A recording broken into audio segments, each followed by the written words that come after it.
So Oh, me too, dog. I've been doing it all day. please contain your laughter.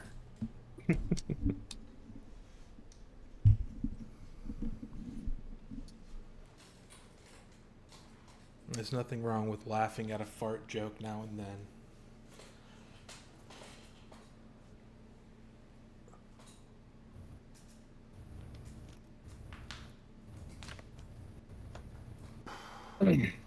Okay.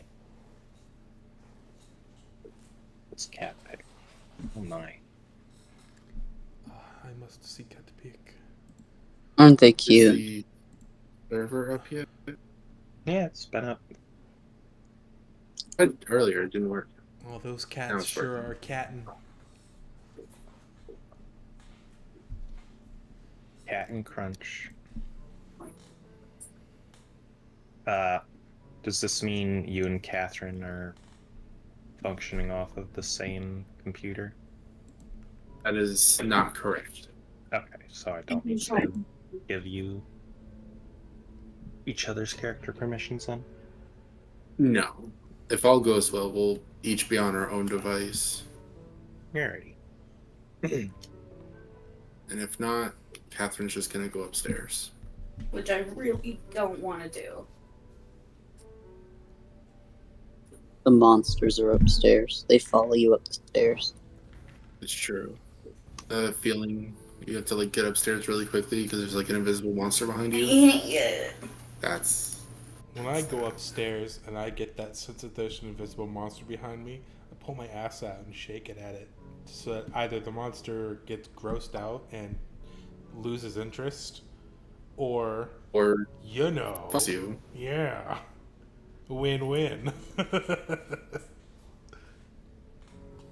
Ahead of your time.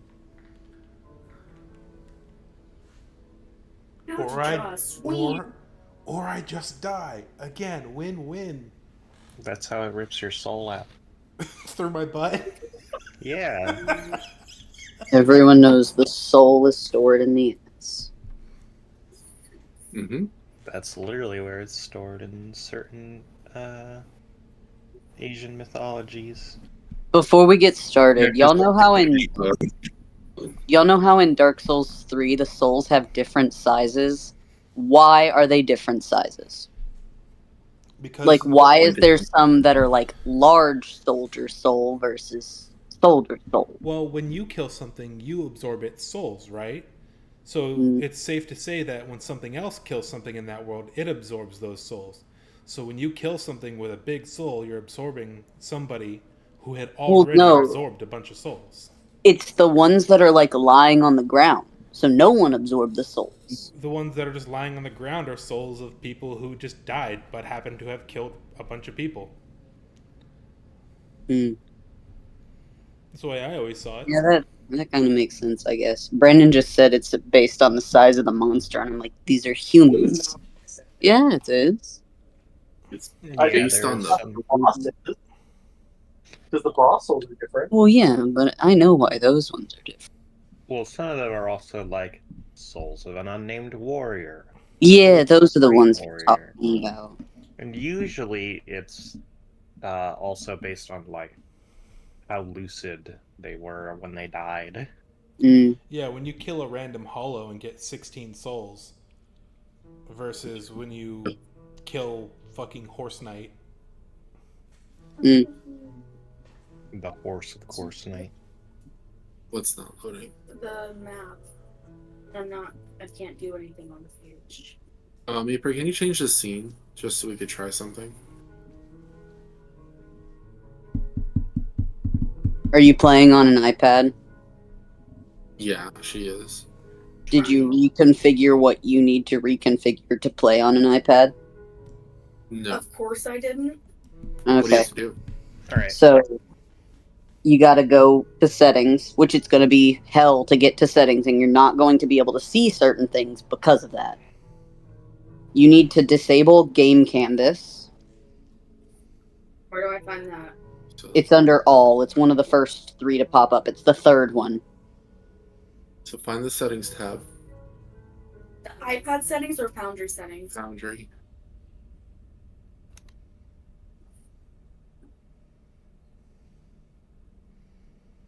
The page is trying to load. It won't even display it right now. Have you tried putting it in sideways?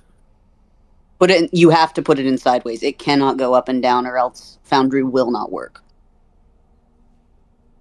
It has to have a specific resolution. It's very picky on that.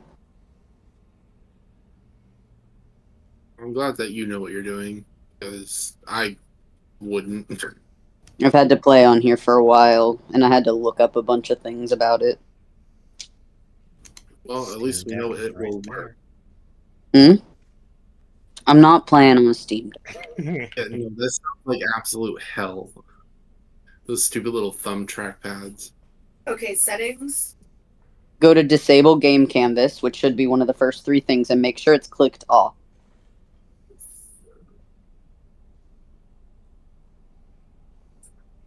I don't see it immediately. It's also under Core, more specifically. It might not pop up because it's difficult. Like, you might have to, scroll for it, or half of the screen is covered by a black mass. If either of those is the case, you're looking for the thing where at the end it will say, of the virtual tabletop can be disabled this, and then on the next line, software features. Yeah, it's not even letting me scroll. Yeah. See, configure settings, configure controls. Yeah, click configure settings. Okay, yeah, the black screen is showing up over the dialog box. Yep. So what you're going to want to do is look to, are you seeing the right or left side only? I'm seeing the right side only. Perfect. So you're in all right now. That's good. You're going to see at the first thing that you'll see is configure audio/visual or video. Then you'll see configure combat tracker. Then you'll see a little checkbox. Click the checkbox. Yeah. Unclick the Again. checkbox. It was unclicked. You want me to click it or leave it unclicked? Oh, it was unclicked. Ooh. Yeah. I think I know what's actually causing it. I just didn't know if what Morgan was saying might have worked. That's the thing I did. I'm trying to find the other things I did.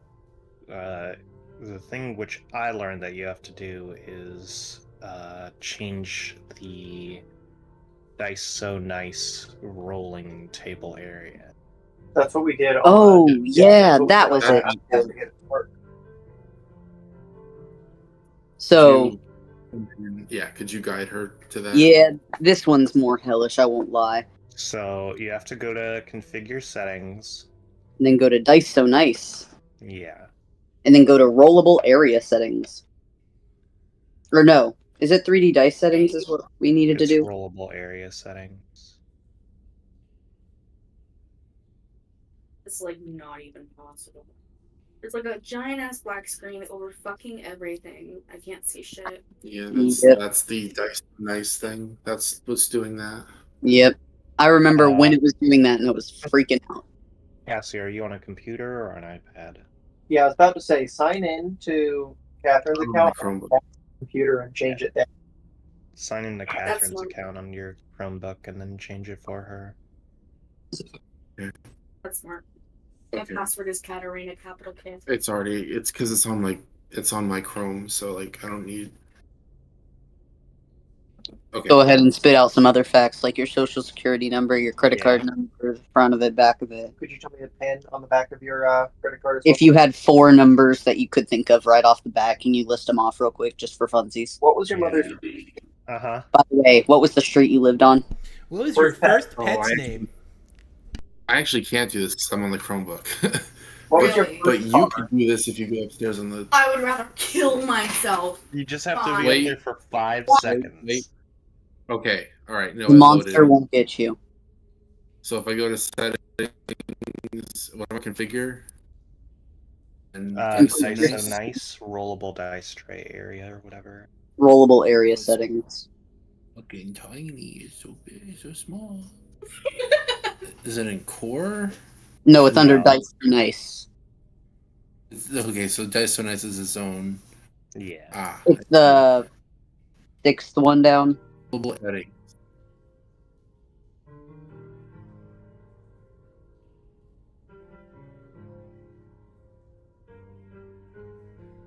Okay, now it's actually fucking.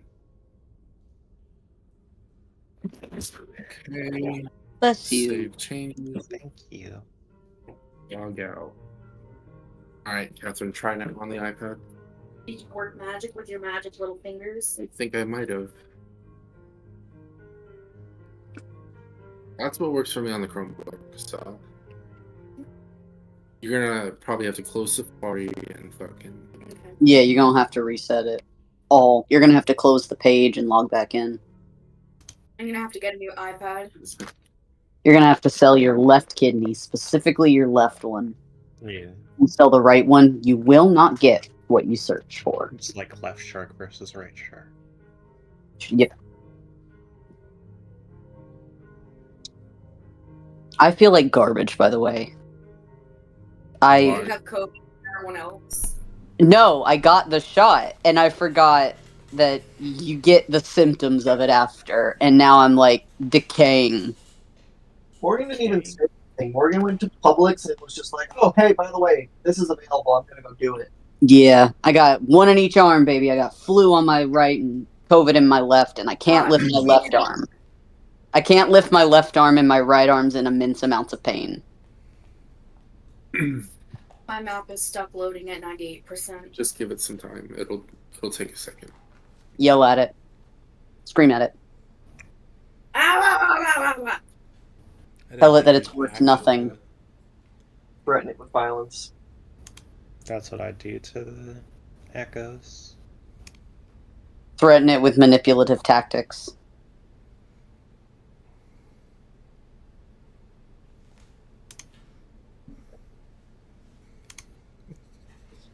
Yeah, it should load because I thought the same thing on the Chromebook, but it just took a billion years. Okay. I was gonna say something vile, and I decided against it. You're welcome. You say Like, something wow. vile? I was about to say, that's like, Tommy, that's 90% of what you say. You cannot say you're welcome for the 1 out of 50 chances that you give us to not say the vile thing. Okay, fair enough.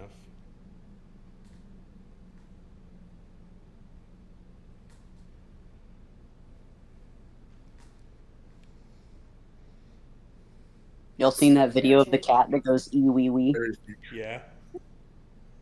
We've been saying that back and forth to each other constantly lately. Just and whenever we see baby walk by, because she's got little fat haunches, we just say cat haunches. She got cat haunches. The conches.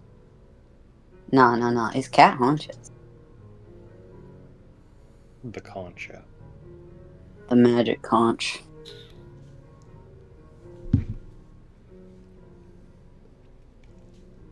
You look at it and you say something in a nice voice and it screams at you.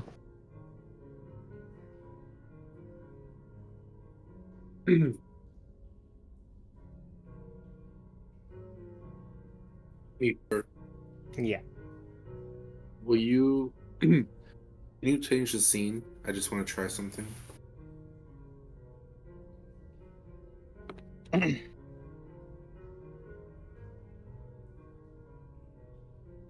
let's see if that works. Because if it's just the main map area, like.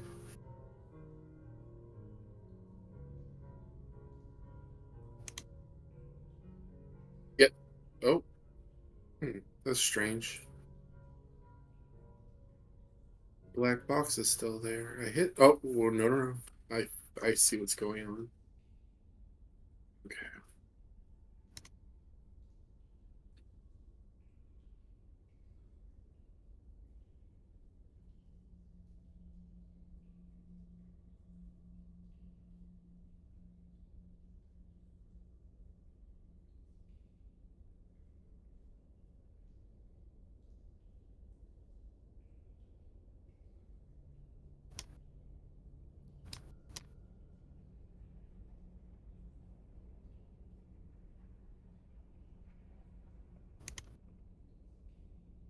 So there was two things that caused that black box, right? It's the rollable dice area, and what was the other thing?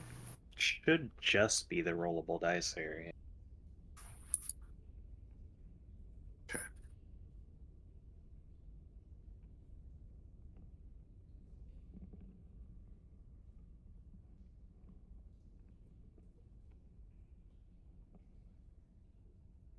Man, AI voices already sound a little bit uncanny, but when you hear an AI voice speaking another language, it reaches another level.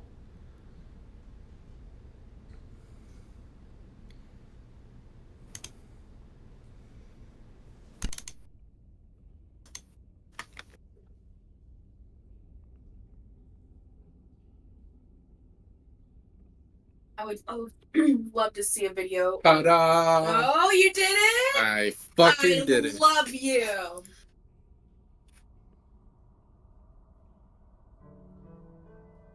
I was gonna say I would love to see a video of Biden trying to speak Mandarin. And interact and everything. The only thing is you won't see your little dice roll. Oh. Okay. Which I've been living with that for fucking a year now, so. Okay. I'll just have to manually type in my dice if I need to roll them. Okay. Well, you could also just use the dice tray. You just Well, won't see that's the good. visual. Oh, that's cut off. Yeah. If you in the Safari settings, there's a way to It won't. zoom out. It won't. No, you're gonna have to type it in. Oh. Beeper did that, not you. Okay. Entire page refresh. Yeah. Yeah, it's definitely just great.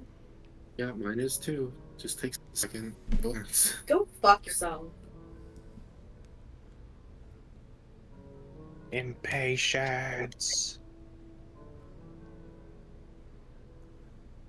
That's how you know Catherine's a gamer. I saw Renee for the Oh, first time in over a year and a half. The first time. Wow. So, Yeah. like, post transition, huh? Yeah. How was that? Not bad. Very awkward. She's going through it, apparently. Like, money, doesn't have it.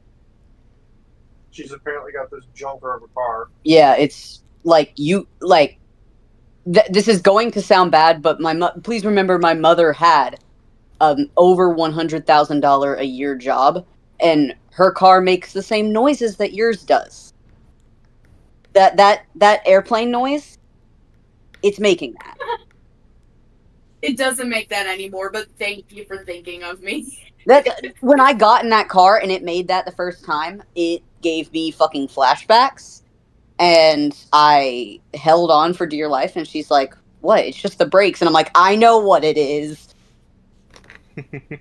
but she's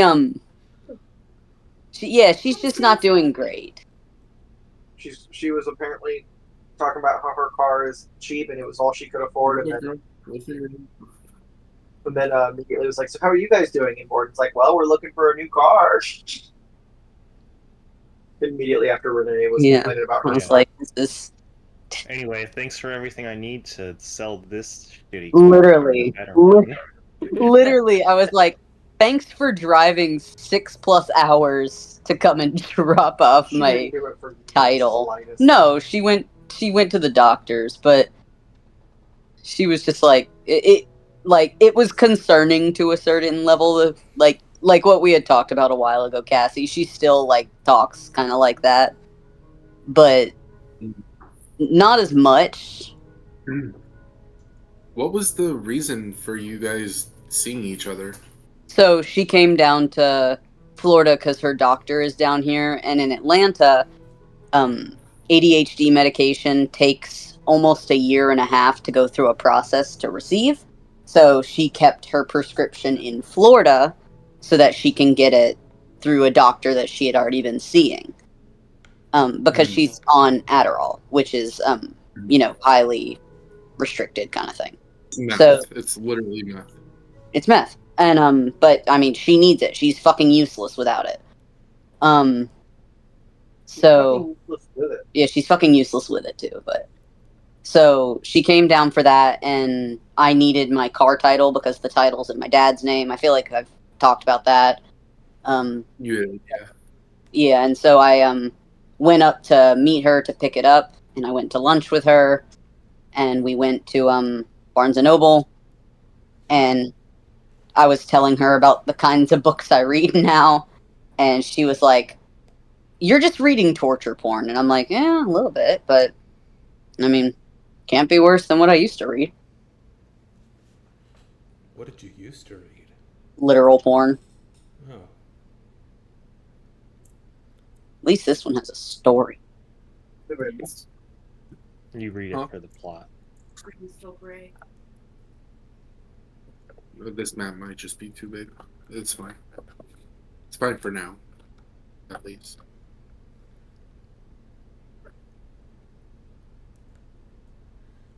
That map does tell me when I make it might be a little too much for low end machines. It's like, man, this is really fucking big, and I'm like, hell yeah, it is. Yeah, that's why I was like, don't worry about it right now because we're not going to use it at the moment. Yeah, you're currently in a town. Speaking of which, is everyone ready to start?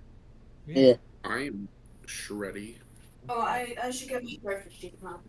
You might need that. What? No. It's still upstairs, but I didn't know if it would work or not.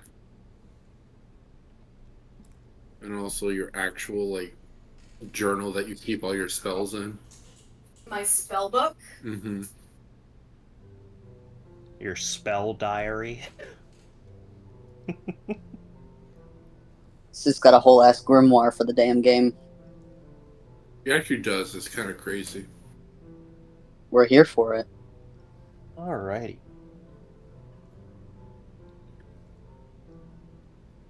So, last time, you all continued your travel through the Underdark.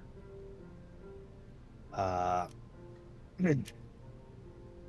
can't remember too much of interest happening during your travels. Oh, you ran into some horrible undead mind flayer thing. And then also, you met a new person. A kind of schlubby looking dragonborn.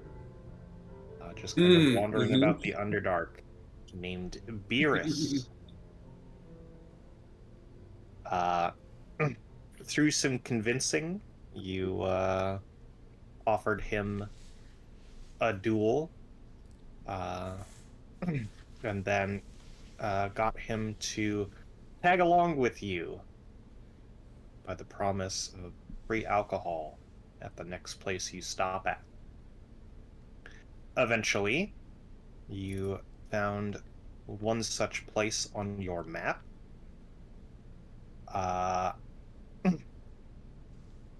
And as you arrived, you saw these sort of heavy stone walls, also kind of like made out of just natural cliff face within this very large cavern. As you approached, Drow I'm not playing Lethal Company right now, person on my Steam friends list. Drow aimed crossbows at you and requested your reason for approach. You gave them the honest answer, and they opened up the gates, saying, "Welcome to Vile Deep. Enjoy your stay. Keep it short." and we all commented how bitchin' a name Vile Deep is. So yes, you enter the Drow outpost of Vile Deep. You see that it, as you enter, You see mostly drow are around. They all seem to be of some level of militant or soldier. However, there are a few uh, odd, sort of underdark natives around. They mostly seem to be in sort of, I guess you could call it a common area. There's the closest thing to like a tavern here, as well as what's clearly a space you can rent out to store any caravans or beasts of burden or whatnot. Uh, but yeah, otherwise, it seems to mostly be like uh, sort of open, not exactly ramshackle, but not clearly not like permanent fixtures. As you see, like a group of people who are kind of like chained at the ankles, sat at a bench, clearly like manufacturing something. Uh, but while most things around here look ramshackle, you do see kind of off more to the north is a large looking sort of citadel with a central tower. Hmm. But yeah, you're just kind of to the south, sort of center of Vile Deep, as the large stone gates behind you slide across the ground heavily and eventually close. Well, I'm gonna do what I was gonna do last time, and I'm gonna ask around if anybody's seen a Triton woman down here carrying a strange-looking axe. Okay. Who are you going to try and approach? Just kind of the first authoritative figure I see. All right. Yeah, you go up to approach one of the drow. It's guardsman. He's kind of near this sort of like odd looking uh like workshop thing. Uh but before you can kind of even get a word in edgewise, they kind of they don't point their like halberd at you, but they kind of like lean it towards you and be like, "Go no further, citizen. This is prisoner work area." I just put my hands up. Actually, I only had a question. I'm asking around, trying to gather some information. Have you seen a young Triton woman with a strange axe pass through here or any other settlements that you might have been in recently? He's like, mm, I keep my focus on the prisoners. I don't really care for whatever random face comes by here. I mean, well, fair enough. If you don't mind my asking, what are they incarcerated for? If you don't feel like answering, if it's, classified or whatever, I'm just curious, passing curiosity. He's like, well, what do you think most people are incarcerated for? Well, I can take a wild guess that they stole something, or killed somebody, or... Is that the nail on the head? Or...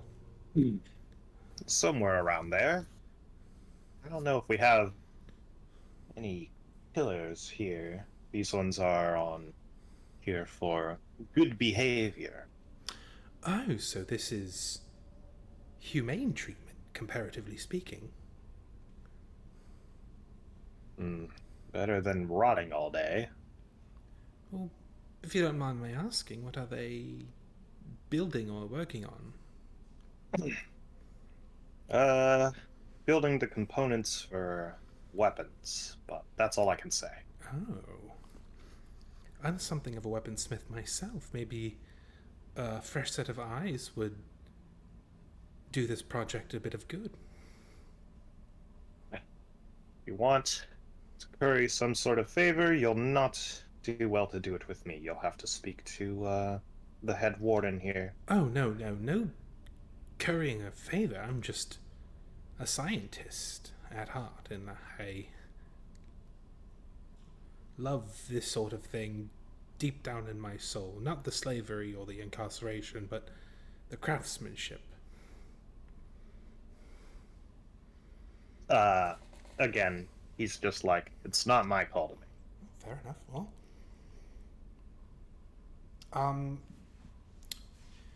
if you wouldn't know about the Triton woman, do you know anybody here who's more, shall we say, observant of comings and goings?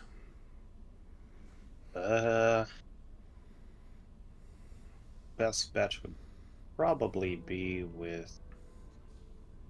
I don't have to pull up my notes.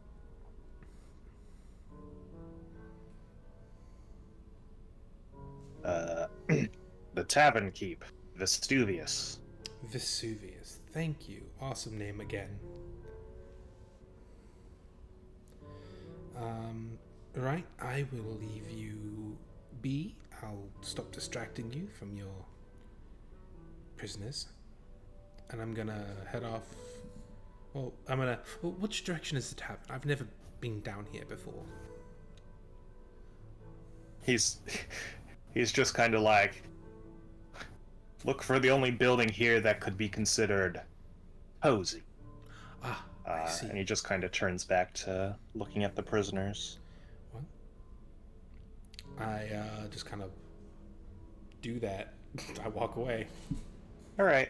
Yeah. You look around, and you do see a building which could somewhat match that description, unlike most other things here, which are made out of some sort of like metal alloy, kind of like chainy or iron wrought, as it were. This building seems to be made out of a mix of stone and wood. And you see it's somewhat near, again, the sort of like storage area / housing pens. And you see just a few people, again, some non-drow, sort of Underdark natives like Kuatoa, Duragar, deep gnomes and stuff. Tabaxi are sat around. Alright, cool. I'm gonna go up to the bar and start striking up a conversation. Alright. Yeah, so you go inside. You see there are quite a few drow. Again, they all seem militant. It makes the area look kind of crowded for what you're expecting.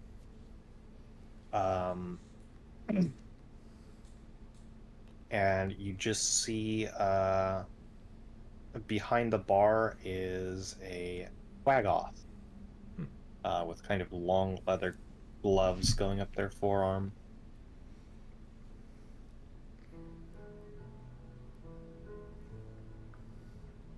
I'm sorry, Quaggoth? Yes, Quaggoth are Underdark natives. They are kind of like blue-furred gorilla men. They're the same things that. We got the spore bread from. Yeah. Oh, okay. Yeah, okay. Does this one have? Does he have what? Does he have like an air of intelligence about him, like more so than the wild ones? I'll have to talk to him. Pardon me, are you Vesuvius by any chance? I was like, yeah, what? Yeah, that's me. I'm given to believe that you're the sort who is more attentive to the comings and goings of this little establishment. I don't suppose you would have seen a young Triton woman carrying a strange axe. Uh, you see, he kind of like leans on the bar, his like long arms, uh, kind of going across it, and he like taps his fingers, uh, thinking, and he's like, hmm.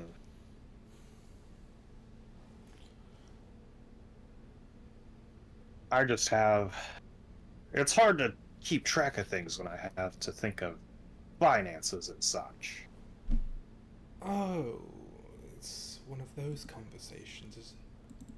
Well, I'm sure me and my party can patronize your establishment, and maybe this will help to loosen your lips. And I slide a couple of gold coins across the counter at him. All right. Yeah, you see, he just kind of like, while he's tapping his fingers, he puts them on the coins, and then he slides them down into another hand and puts them in his pocket, and he kind of stands up and back away from the bar a bit, and then you see him like actually mull over his thoughts a bit, and he's like, I did hear a while back of some other Quaggoth who were concerned about a large area of deforestation in the nearby rootworks. I see. And you think that those concerned parties would maybe know more? Perhaps. Right. Well, thank you very much. And if you remember anything specific, don't hesitate to knock on my door tonight. And how much is a how much is a room? 5 gold. 5 gold. Cool. That's pricey.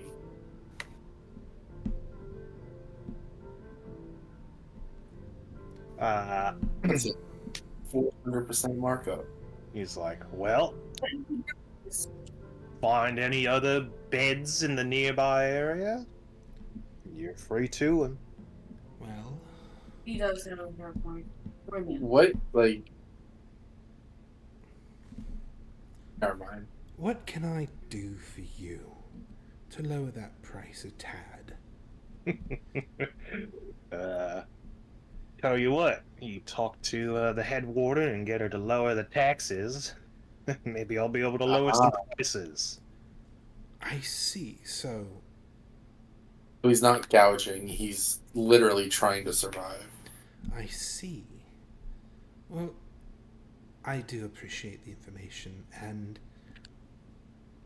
well, I can't promise anything. I will have a chat with the warden. How big are the rooms? Yeah, like, what is the quality of this place? Is it, like, dinky? Can we share a room? I mean, it's about as good as seemingly one person who, like, you can look back and see the kitchen staff are seemingly also prisoners. So it seems like it's just this guy who's essentially, like, basically letting the local prison give the prisoners a different means of keeping themselves busy by working in the kitchen here. But like anything else, like keeping it clean, handling the rooms and stuff, it seems to be just up to him. So it's I want to like ask him a question. not nice. What do you ask? I want to know if he pays Do you pay these prisoners for their work? I don't pay them myself. That's something that the prison does, or I guess government. I don't know, but they try to Or keep the them company. busy and tired so that they don't sit around in a cell and try to break out or cause riots or trouble all day. Less likely So to I just cause let Right. them. uprising. Prisoner and slave, though. Is there anywhere I can get more information about this? The I'm gonna best person to talk to would be the warden, but she has her hands in,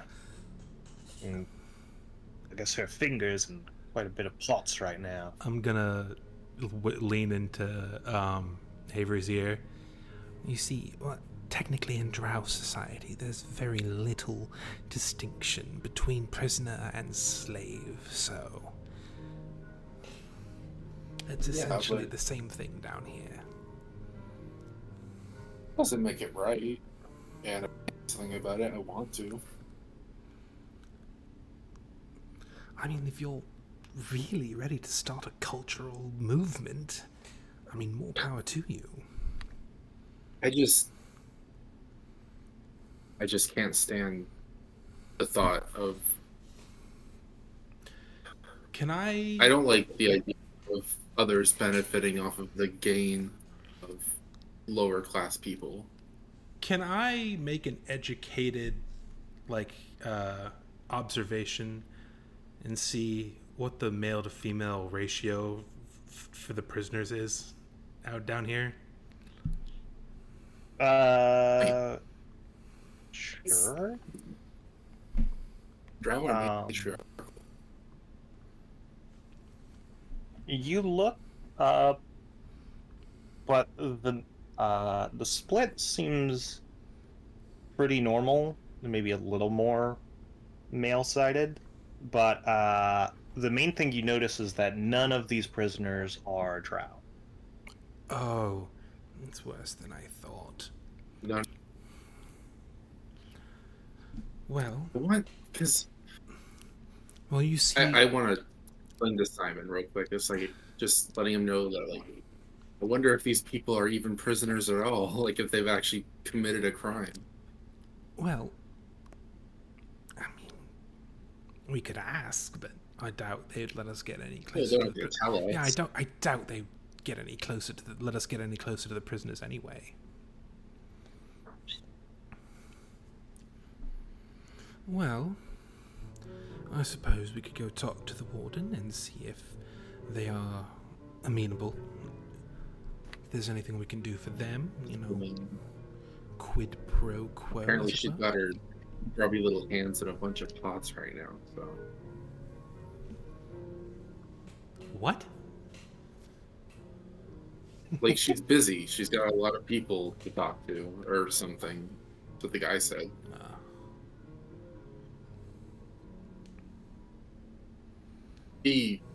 The warden is a woman, right? Yes. Okay. It's a drow woman. Mm-hmm. Perhaps we should send And what's her name?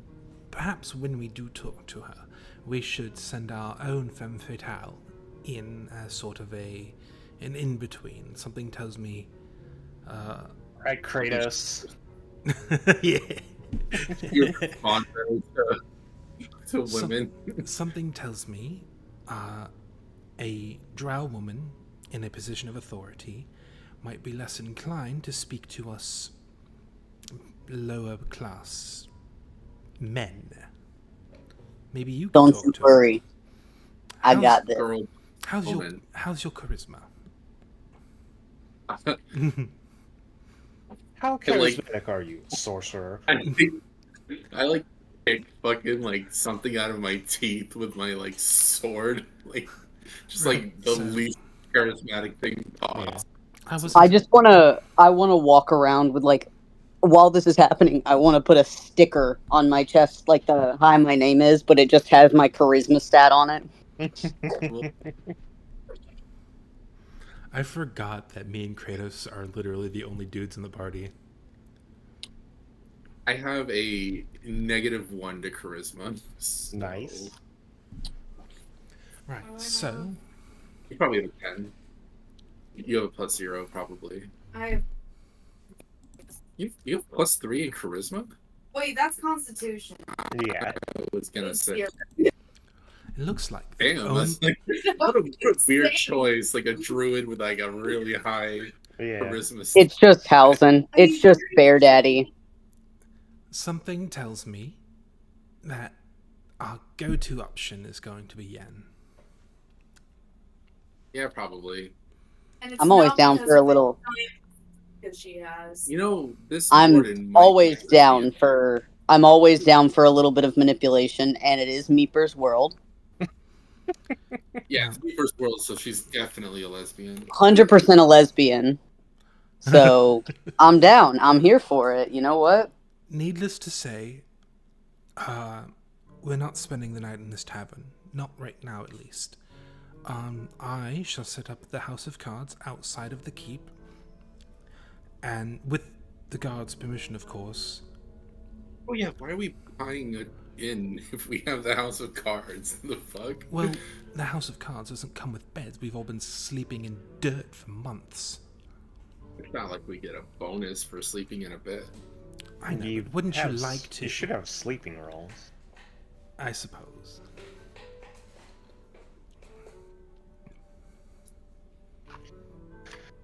Let's find this warden lady and let Mrs. Tits over here. That's screw miss her. to you. Thank you very much. Pardon me, Sorry. Vesuvius, where did you say the head warden was at the moment? She's probably at the Citadel. Right, to the Citadel then, right? Evil Morty theme plays.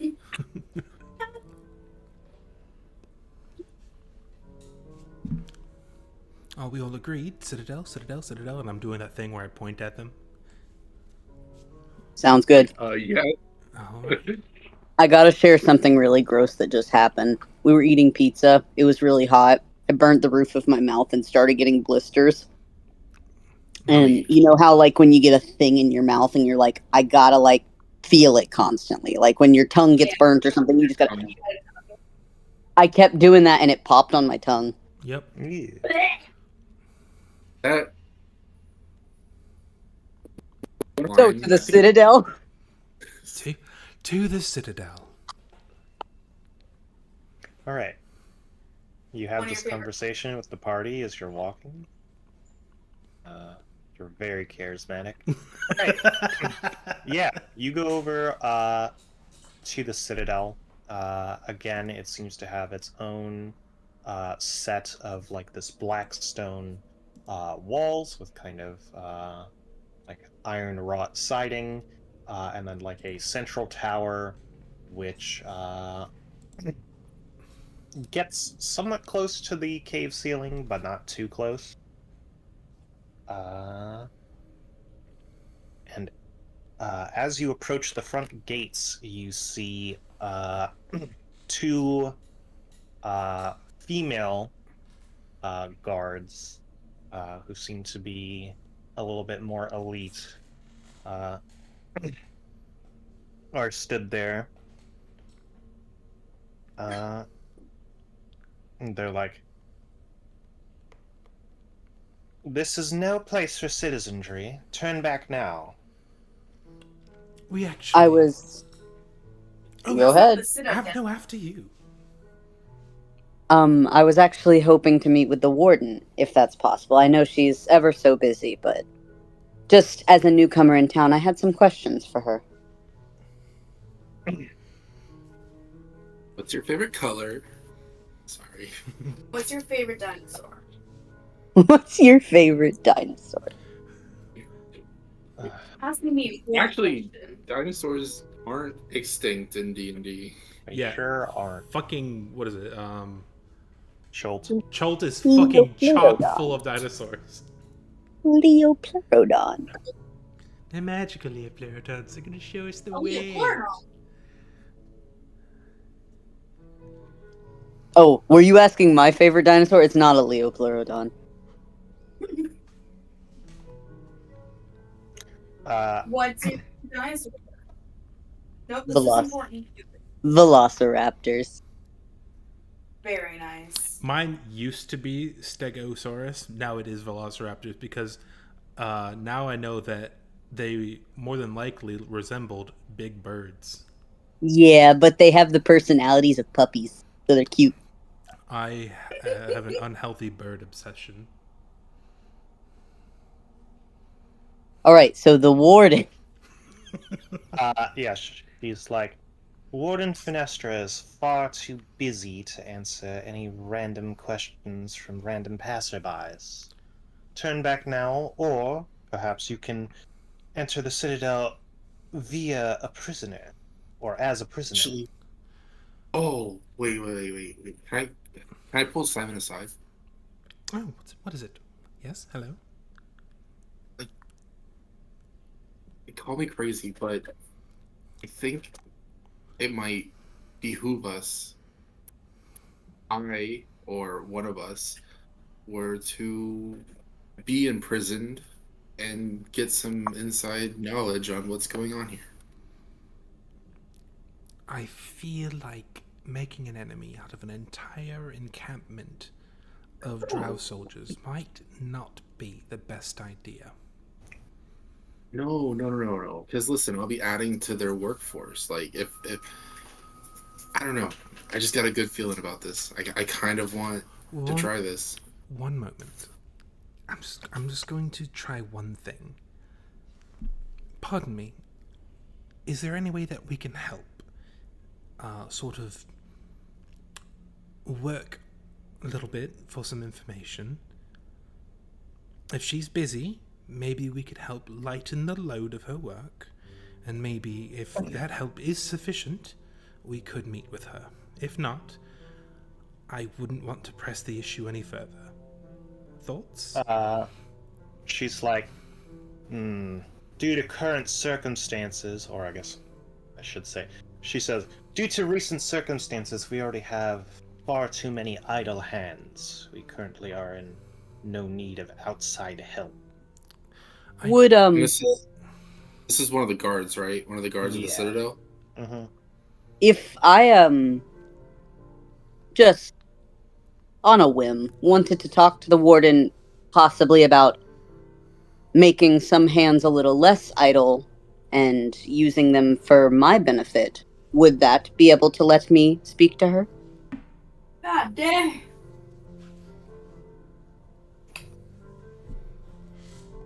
Um, I'm also gonna behind my back just like wave like chill out at Avery because I have a feeling I know how she'd react to that.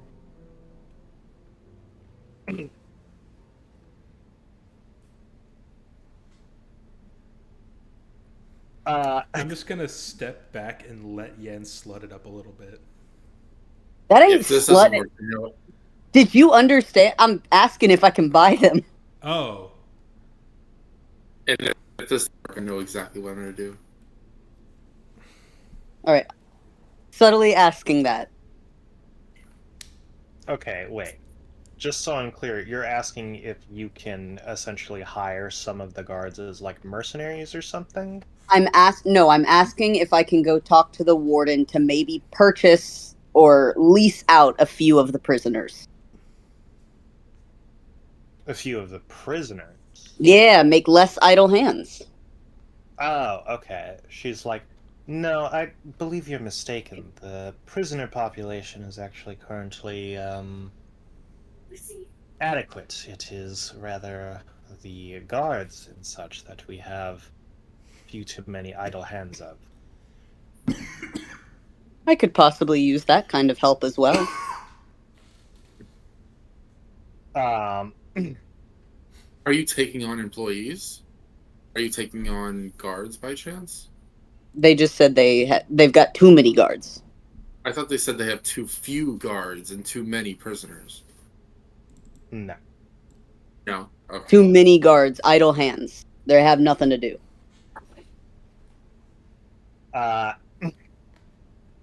She's like,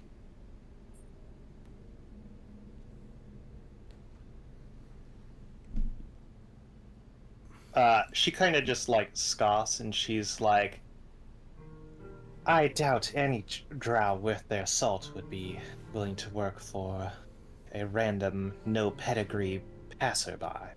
No pedigree. I'll have you know that I am the Okay, foremost. I'm gonna push. I'm I- gonna push Simon back, and I'm gonna like, kind of slide up a little closer, and just like gently put my hand on her shoulder and say, "Darling, if pedigree is of an issue, I can show you what my true training is." Good God. She kind of like swats her hand off, and she's like, perhaps you should speak to Vesti if you're looking for such opportunities." Wait. Swatted. Yeah. I'm gonna roll my eyes and say, "You're not talking about the barkeep, are you?" No, that was Vesuvius. Oh, okay. Okay, who's Vesti? Vesti is Vestuvius. That's just what some of us who are more acquainted with him. I see. Although I doubt Vesti would be interested in your kind. I can never get a read on him. But Hold I on. think he would be willing to offer you a more permanent rooms should you be looking to offer more mercantile services. I have more, or should I say, I have a higher taste, unfortunately, than what he can offer. So you really can't help us, lady? I just... From my perspective, a bunch of random people wandered in, began asking questions, and then wanted to speak to a woman who is very, very busy right now. In the noble background, I have like, let me look it up because I'm supposed to have like a symbol of my house that I can flaunt, and she just called me no pedigree. So, and let me check that. I got a feeling no matter what you flash, she's gonna look down on you, bud.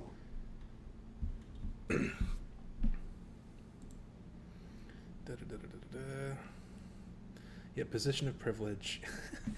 Thanks to your noble birth, people are inclined to think the best of you. You're welcome in high society, and people assume you have the right to be wherever you are. The common folk make every effort to accommodate you and avoid your displeasure.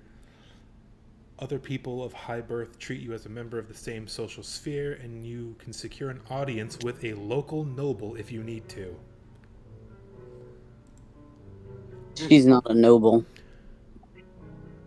The warden is... I'm gonna take a chance. I'm going to where would I keep it? I suppose I would have inscribed it on something of mine. Like maybe on Ada's wing or something. Because it was a toy that he built for his sister back when he was still living with the Dillingers. Okay. Yeah. I'm going to present Ada. I'm going to have her lift her wing. I am Simon Krieger of House Dillinger. And I would thank you kindly not to think of me as some low-class nobody. I would very much like to speak with the warden.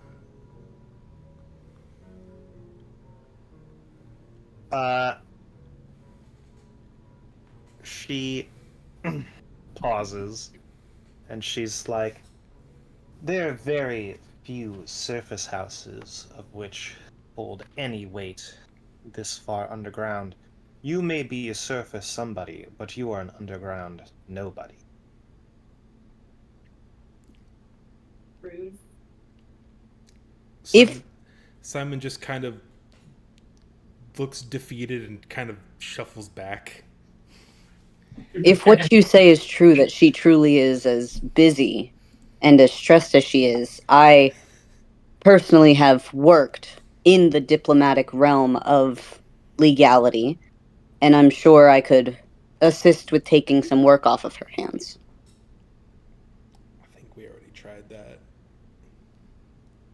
I'm just gonna You grab. tried that. I'm gonna grab the guard by the shirt and try. I'm putting my hands up and stepping way the fuck back. I'm terribly sorry, Avery, but you're on your own with this one. Look, either All right. So this whole Okay. scene starts to play out. either way, I give it. At this point, you see another drow woman kind of pop out, and you kind of lunge for the guard. And on a second.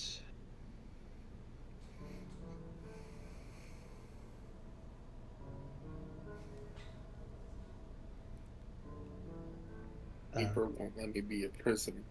Can you make me a wisdom saving throw, Cassie? Sure.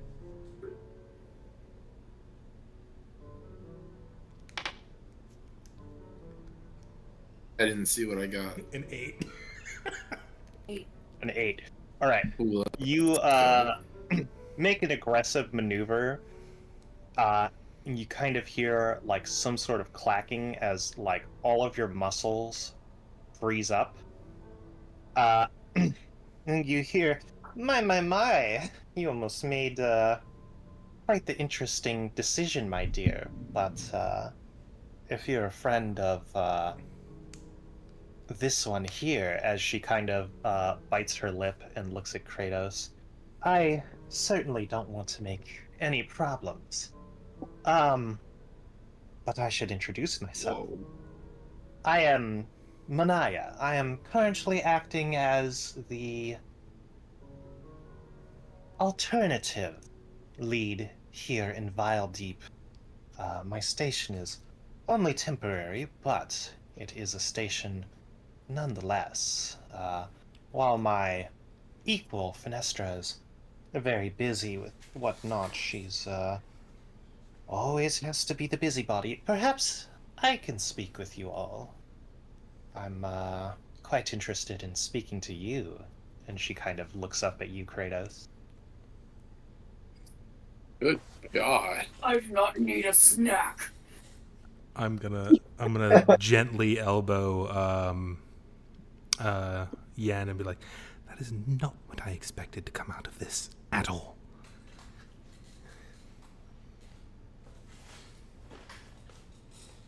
No, I do like the response if I do not need a snack. That is really funny.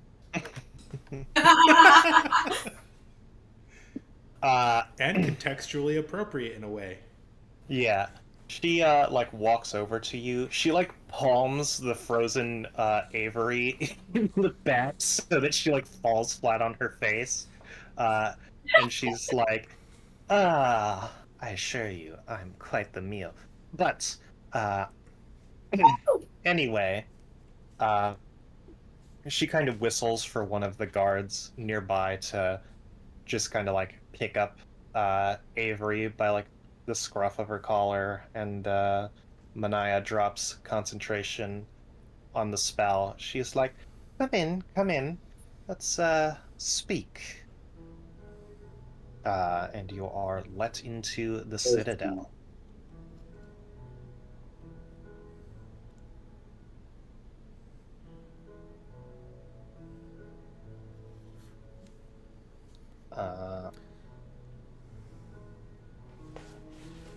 What do you all do now? Well, Do you follow her in? yeah, I'm going in. I wanted to. I told. Is it Vesuvius or Vestuvius? Vestuvius. Okay, Yeah. so I was thinking. Seems like people who know him call him Vesti. I was thinking like Vesuvius, like Mount Vesuvius, is like a cool like ancient Greek sounding name for a wild critter. That's why I was confused.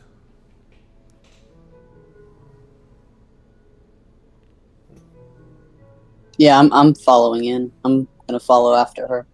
Yeah, me too. Alrighty. We'll follow in case he changes his mind. I don't like this. Avery. I hope two staggers back. Definitely. Like I heard my line of sight on her back. You're just sulking and following her. I am angry, but no. All right. So yeah, you follow her in. You see that this whole area is very much a fortress. It seems like you are kind of, because you're on like the main floor, this seems to be an area where there's mostly like guards. Again, there's like quite a few around for how like big this whole uh, outpost is. And some are just kind of standing around. Others are on like patrols of some sort. You see a couple of prisoners, seemingly routinely just kind of being taken downstairs, which is where you assume the holding cells are. And you're kind of taken to the main floor of the central tower, uh, where you see that what was probably once like a weapons locker has sort of been turned into like this makeshift office. Uh, and yeah, she's just like, watch your head, dear. Sorry for the space again. Things are unfortunately temporary right now. How closely behind this woman is Avery? I mean, I'm not like stalking her. I'm probably like second or I'm gonna gently put my hand on your shoulder and slow down my walking speed, sort of steadily hinting for you to slow down as well, so we could fall to the back. I oblige. Yeah, I oblige. Something doesn't sit right with me.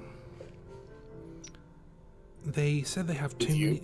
They say they have too many guards, too many idle hands, and they're building some sort of weapon. Something tells me that they wouldn't keep these people here if there wasn't a good reason. Why not send them to other outposts? Why not set up new ones in the surrounding area? If they're so willing to just let these people just sit around all day outside of the few necessary, prison guards, what are they doing here that is so important? I'm going to send Ada. Connected. God damn it. Woo. One sec. I gotta wait for it to. Come on. Come on. Okay, it's good. We're live again. Something is definitely not right here. I'm going to send Ada around the encampment and have a peek in through the outside. I'm not going to have her go around in here. I'm not going to have another repeat of the, what was the name of the town where I almost set the mayor's house on fire? Oh, Shavana? I'm not going to have another Shavana incident. I will keep you updated, and I'm going to let Yen continue her, shall we say, business. And we'll see how this turns out on the inside. Just keep it on the down low. Okay. I'm going to look at Ada. She heard that whole thing. She's been sitting on my shoulder the whole time. And I gesture for her to head off. Um, Oh wait, the doors closed behind us, didn't they? yes, I will note that this is a citadel, which means that it is a set of walls with an open, like, courtyard in the center Oh, with a tower in the middle. okay. So we're in the citadel, not the tower. Mm-hmm. Okay, I gesture for Ada to, I guess, go snooping. Ada looks around at the many guards with crossbows walking along the walls, and she just kind of looks back at you and then stays put. Right. Fair enough. When we get into the room, I would like to try to position it where Yen is sitting next to Kratos. A little, like, overly comfortably close. That's Okay. probably never stopped a trial woman in the past. Maybe across from her, if possible. If that's a seating arrangement option. Yeah, like this is like her office, it seems. Okay. So you say that you've been called in due to some situation. We tend to like to get ourselves involved and help people for some reason. Would you mind sharing what all's been going on that makes it's making you have to come into the picture? She's like, you see, about 3 months ago, a terrorist attack happened in an area known as the Underland, south of here. My outpost was stationed near there. And in the aftermath, the local government requested that any other governments keep their distance for the time being while they run an investigation. Which means that my outpost currently will be politically uninhabitable, so I have been reposted with my soldiers here for the time being, in this rather drab citadel. I see. Would this terrorist attack that you're speaking of have something to do with the weapon they're building? I was gonna ask that. Well, perhaps you are mistaken. The prisoners out there, the deers, they are just making lowly crossbows and whatnot, just things to keep us stocked and have backups and whatnot. Of course, everything they need to make something fully working stays fully out of their hands. What was the name of the... Did I ask the name of the guard who I initially talked to? No. Okay. The gentleman I spoke to out in the... outside of the Citadel, working with the people on the chain gang, as it were, said that you're keeping this project under wraps. Now, in case you couldn't tell from my prosthetic and my young assistant here, and I gesture to the mechanical bird, and I'm being very vague about what it is. I'm something of a tinkerer. Maybe I could help you with some of this less than above board business. I assure you, if he said something like that, that can just be chalked up to, boys can be so silly sometimes. But, if you are so technically inclined, perhaps you can help me. You see, currently the Citadel is working double duty with Fenestra's projects, as well as, one of my own. I have always been in charge of keeping care of a potent magic item. What it is, what it does, is of no concern to you, but to say that I have discomforts with it being in a prison, uh, especially one which has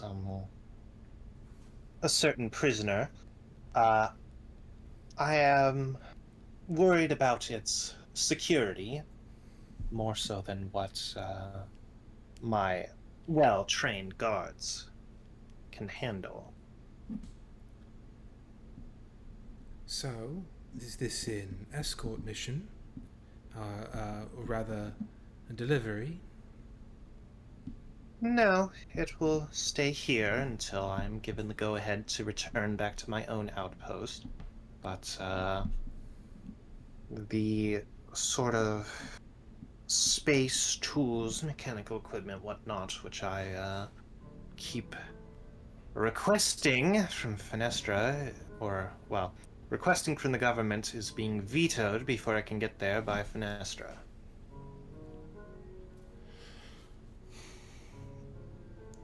How come it's being vetoed? She says she wants as minimal changes to the Citadel as possible in order to keep things which have been working. She doesn't want us to create some sort of new possible hole in security or whatnot. She's very paranoid. Perhaps someone could persuade her otherwise. Perhaps.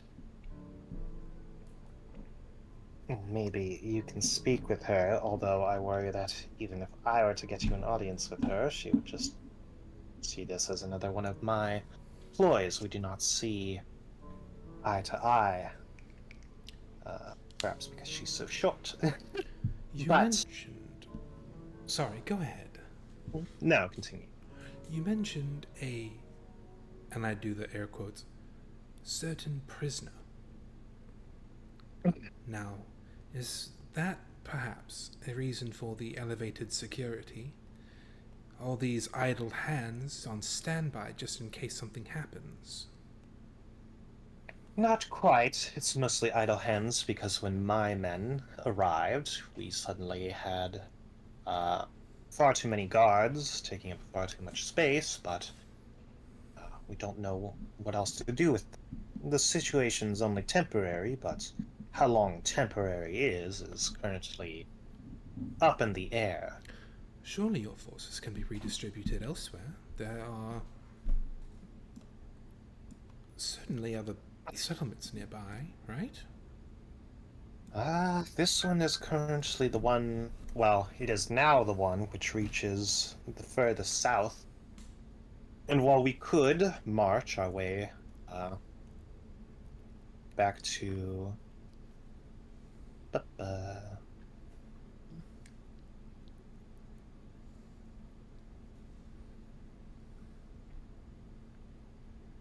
while we could march our way back to Fernaranzan, we could arrive there just to receive word that we should return to our station because things have been all cleared. We simply just do not know. Now, forgive my boldness, and my apologies for the change of subject. Vestuvius tells me that his establishment is being quite heavily taxed. Might I inquire as to the reason for that? Well, it's nothing against him personally. It's just rather, to be honest, we really don't want a prison, as it were, to become some sort of popular tourist destination. We allow Vestuvius to work under the idea that these additional taxes do not have to be doled out to the local guards population, which often make use of his services, but are high enough to keep people from wanting to stick around long. The less, outside factors, the better, or at least that's as far as Fenestra thinks. Well, this is a one-part question and one-part request.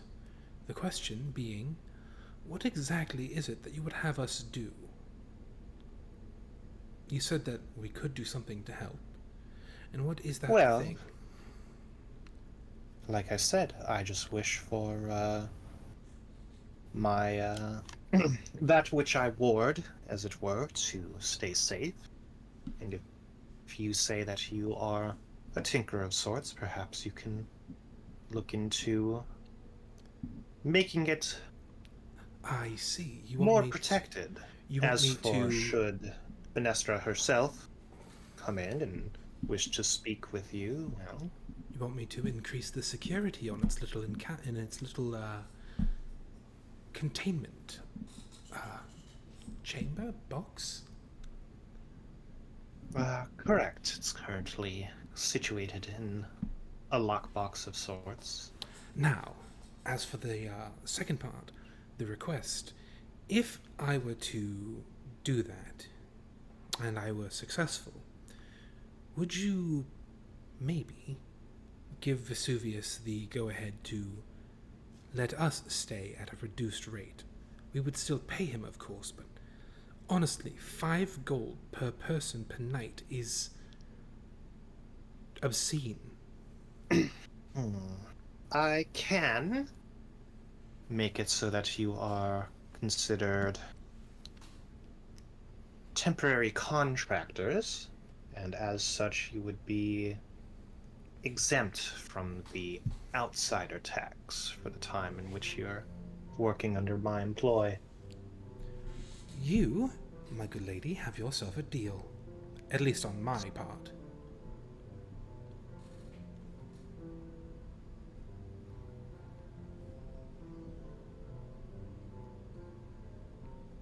I won't inquire as to what this particular magical item is, but if you would show me to its containment, I would take a look around and I would see what, if anything, I can do to increase its security. Okay. Yes, she's like, well then.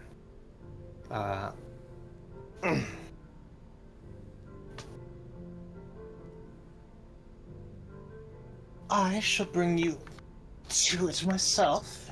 Oversee your work with some of my guards. As for the rest of you, you may take your leave now. Ada, you stay with Avery. I'll be going with her. And I did have one more thing. This is completely unrelated.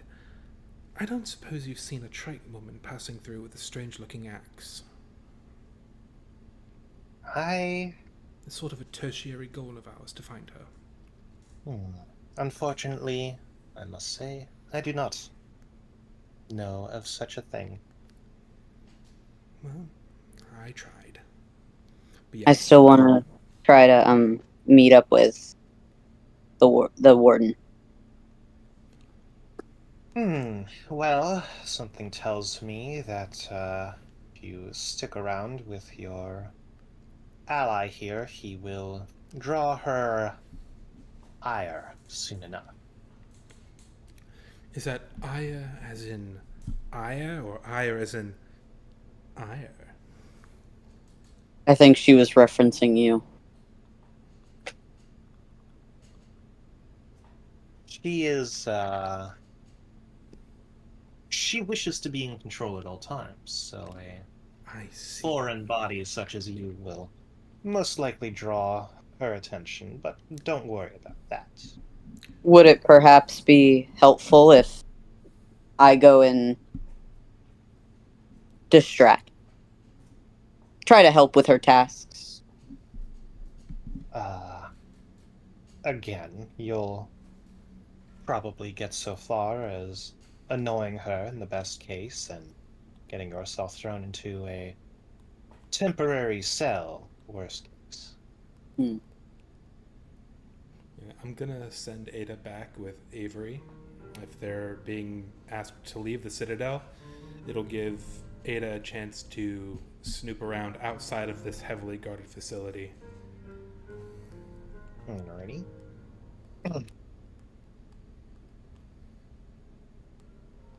So, Yen and Simon going to be going deeper into the Citadel. Uh, you, Kratos, Cressida, and Avery, unless you can convince them of a reason why you should stay, they are requesting that you leave. Go with it. Leave so I can get more information from the prisoners. Okay. Yes. So, you three are escorted out, along with Ada, kind of just sat on your shoulder, Yen, or not Yen, Avery.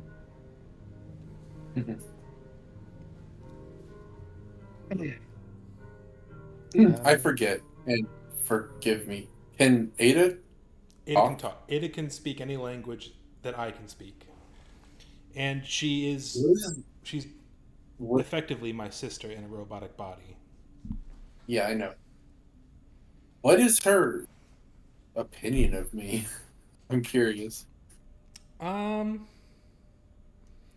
think so far you've been good to Simon, and Ada values that because, it's her big brother. So she's cool with me? Yeah. Like we're buds? Yeah. Okay. Plus, we all shared that really nice moment in the ghost ship where we kind of had that little dance party. Oh yeah.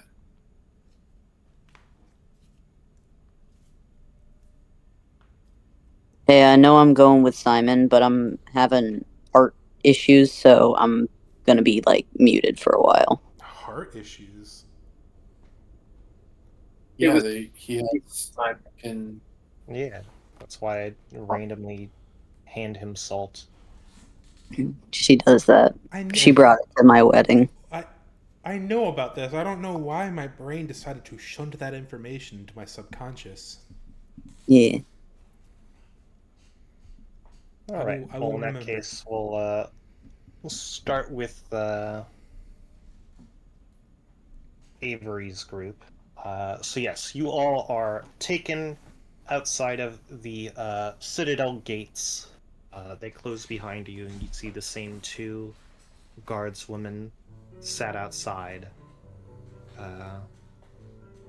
What do you do? Are the prisoners obviously they're working, but are they allowed to speak to people? You don't know. Okay. I'm going to attempt to flag down the nearest prisoner working and attempt to conversation. All right. Are you hella chopped up there? Yeah, Cassie and Catherine have been cutting out a bit, but it's fine. I could understand. You understood what I said, right? Yeah. So, yeah, you see a couple of prisoners. It seems like they kind of go out this almost cellar exit to the Citadel, it seems. They walk out, and you see two guards are with them.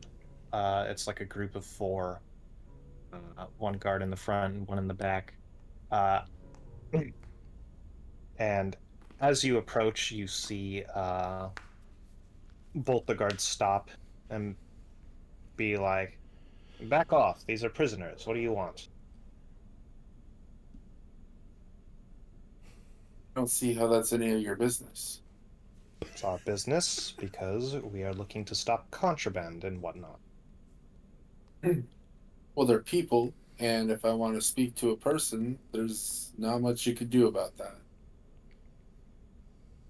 You wish to speak with them? There's currently visitation hours for those who are not working. But if one such person you wish to speak to is in this group, you will simply have to wait. If I won't talk to him, man, I just won't talk to him. God damn it.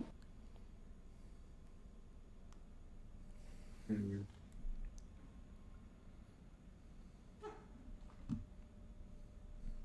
Kathy, send messages like you're in grade school. Well, where are the ones who are like on break or whatever?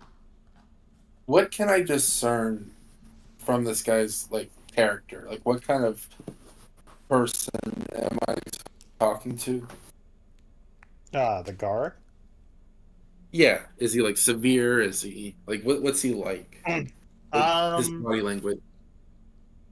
I mean, his body language is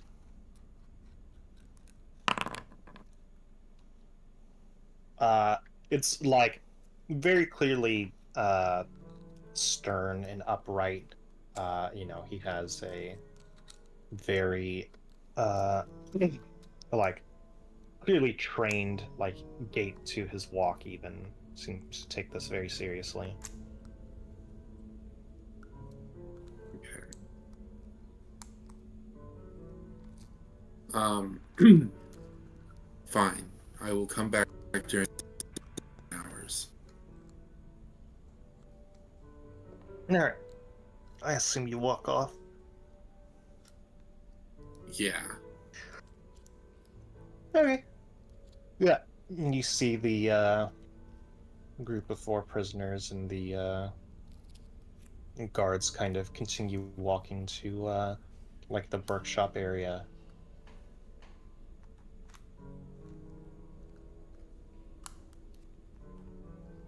Is there, excuse me, any prisoner near around sort of to them that isn't being overseen by a guard that I can tell?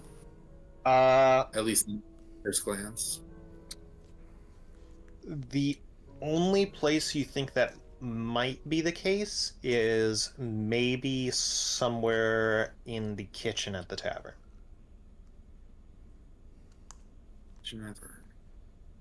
I don't see how Vestuvius would let me back there, though. Ah, that's the thing. Vestuvius seemed to like getting his palms greased. Did. Okay. Yeah, I'll head back to the tavern. Okay.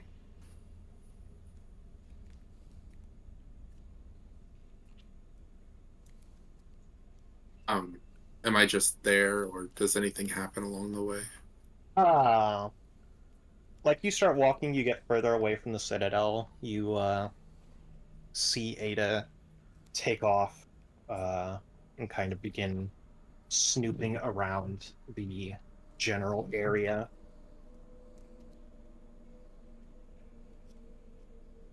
Okay. That's about all that happens with regards to that, at least so far as you can tell. Okay. Then I approach the counter at the tavern. All right. Yeah, so you kind of have to squeeze your way in between a couple of guards. Again, the tavern probably has like anywhere from like 12 to 16 in it at any given time, at least during this time of day. Mm-hmm. Uh, Is Vestuvius at the front, yeah, Vestuvius or is he there? sees you go up to the bar and he walks over. Again, these kind of like long leather gloves. Uh, he has like a apron on. Does he look like the fucking Igor type? Because you're talking about long leather gloves and an apron. It reminds me of the type of dude who disposes of bodies in like old like 1960s sci-fi movies. Kind of. It's almost more like uh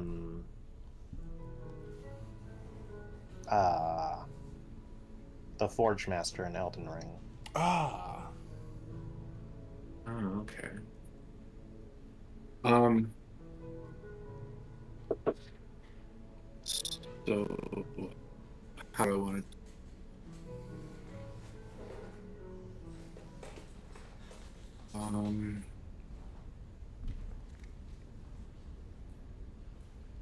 Are there okay? Do the prisoners slash employees are they serving customers, or are they just in the back of the kitchen? Are they just in the kitchen? They just seem to be working in the kitchen. Okay. Um. Okay, so yeah, I go up to Vestuvius and I'm like, uh, prisoners make labor, huh? He's like, they they get the jobs done. They make sure the food is palatable and me away from a hot stove for most of the day so I can focus on other things.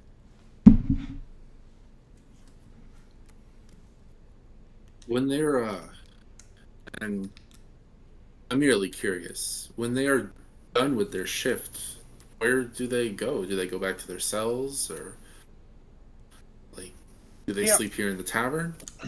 No, they I'd hardly put aside a room for their ilk. No, some of the guards assigned to watch over them will take them back to their cells and either bring more, or if that's sort of the end of the workday, they'll go to rest or go to the yard or whatnot. Okay.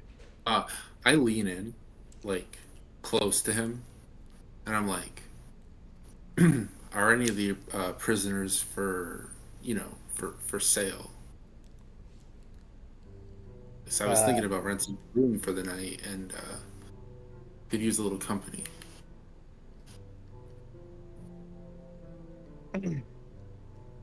He just kind of like laughs a little awkwardly. He's like, I'm already the one hiring them, essentially.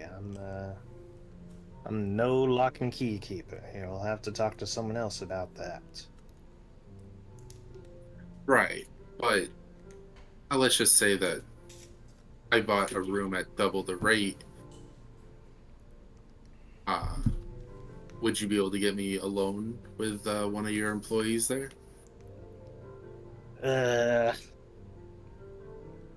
He kind of like shuffles over a little bit so that you can see in the back room better.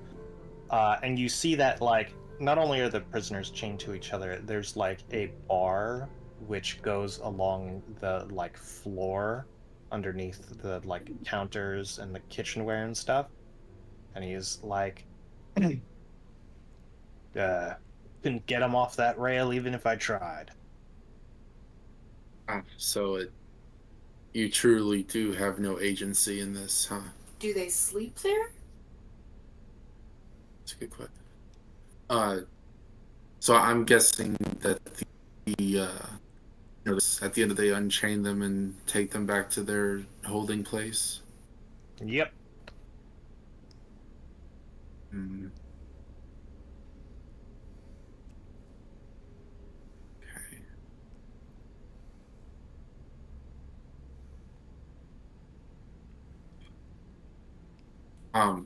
And I'm just like, at this point, I just like order like a beer or something, and I sit there and contemplate my next move Didn't you because just want to talk to one of them? yeah, I did. I wanted to talk to one of them in a situation where they wouldn't feel, where there wouldn't be prying eyes, and they could freely. And I thought that maybe, quote unquote, purchasing one as a prostitute might get them, alone in like Well, my idea a room was where they could speak freely. Vestuvius likes money. Maybe he would be willing to keep his mouth shut about any conversation you had with them for the right price. You know, Right, that's but basically where I was going with that. I don't know. It's something I don't want to risk that. Like something about this whole situation is like I feel like a prisoner would not say anything, especially not around us. So obvious as it is that I'm concerned about.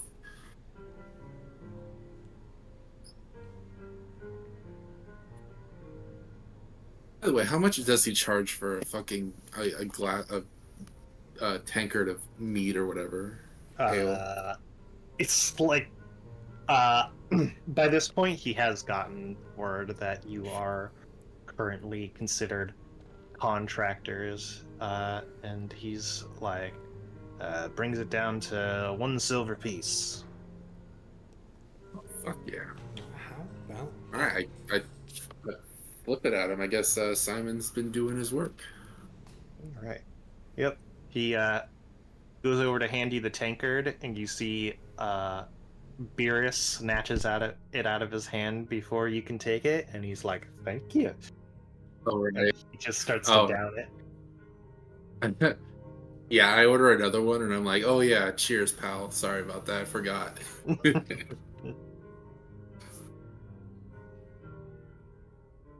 Oh, fuck. Alright. I'm gonna... Oh, here's what I'm gonna do. Okay. I'm gonna order, like, 4 more ales. Okay. Put them in quick pressure. All right. it's gonna get sloished? I'm gonna get crunk. And then, once I'm nice and toasty, I am just going to go outside and be belligerent. Sounds like a good plan. Just start like screaming and like, because I don't want to commit a crime, but if I can get into a prison cell for being a belligerent drunk,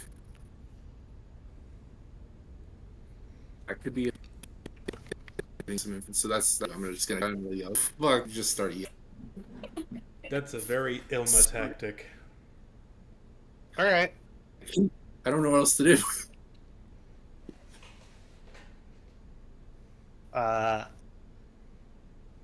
Yeah, so you just kind of start drunkenly rambling. Kratos and Cressida, you see this kind of unfolding. Do you do anything? I'm kind of just watching Avery from the sidelines. I give her my blessing, but I'm gonna keep an eye on her. All right. Yeah. Avery, the first people you kind of see approach you are like 2 deep gnome, and they're just like, "Hey, lady, you might want to can it." You shut your fuck up. You know I am. He's like, "Okay, don't say I didn't warn you." Shit. Yeah, fuck off. Shit. I don't even know who I am, bro. What? You're nuts. And I continue to be belligerent. All right. Yeah, this lasts for like a good hour, but eventually you see the guard that you lunged at earlier seems to be on break and is heading towards the tavern. Okay, I approach him and I'm like, hey, you. I'm just like sloppy drunk, and I'm like pointing my finger at him, and I'm like,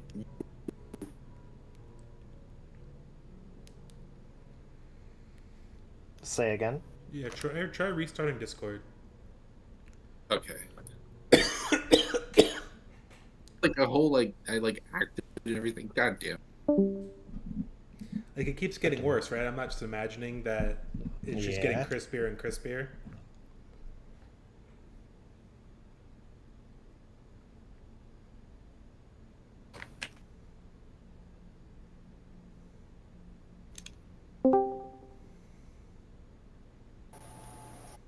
Okay, so yeah, I see the guard, and I like point my finger at him, and I'm like, you. And then I start walking toward him, Okay. and just like You were a prick to me earlier, and nobody's a prick to me. Okay. Yeah, she just kind of like folds her arms and scoffs and just tries walking past you. I put my hand on their shoulder and like, don't walk away from me. All right. uh, she's like, "That's battery," and then she just punches you square in the fucking mouth and knocks you out unconscious. Okay. That's right. You're too drunk to even make a con save. So does she arrest me or just clock me? You don't know. Okay, I just like You can't tell if you got punched or not. Jesus. my head is just swimming. Uh, You see a fist moving towards you. You blink, and you're in a jail cell somehow. What?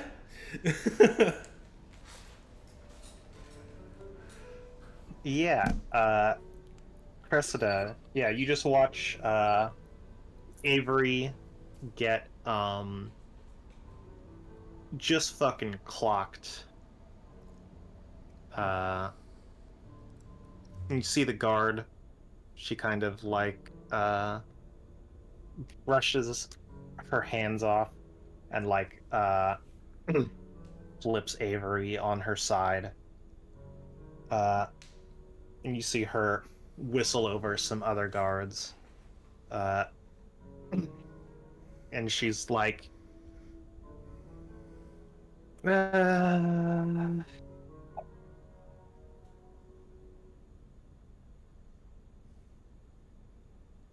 don't really feel like keeping her in a cell right now because then it becomes my problem. As far as anyone's concerned, she tripped on a rock and bring her to a room. She'll just have to pay Vestuvius in the morning. I'm gonna go ahead and go up to her and be like, I am a good friend of this woman's, and this is just phase one. You need, for the safety of yourself and everyone around you, you need to lock this bitch up.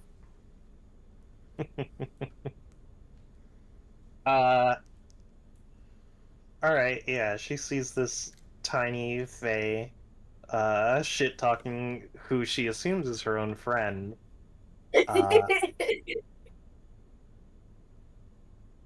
And she pauses. Go and give me a persuasion check.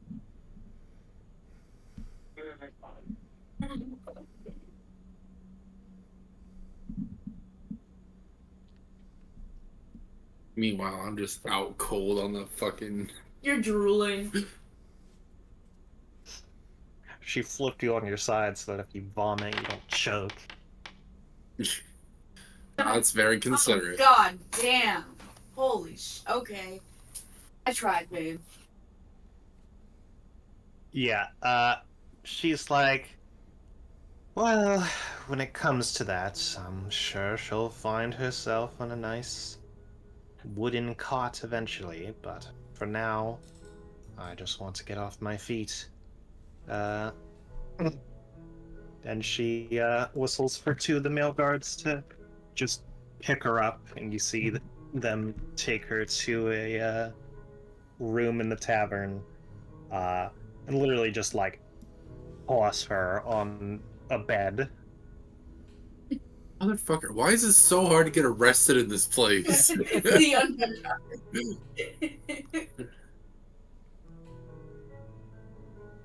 Alright, well. Looks like now you just gotta wait for the visiting hours or whatever the fuck.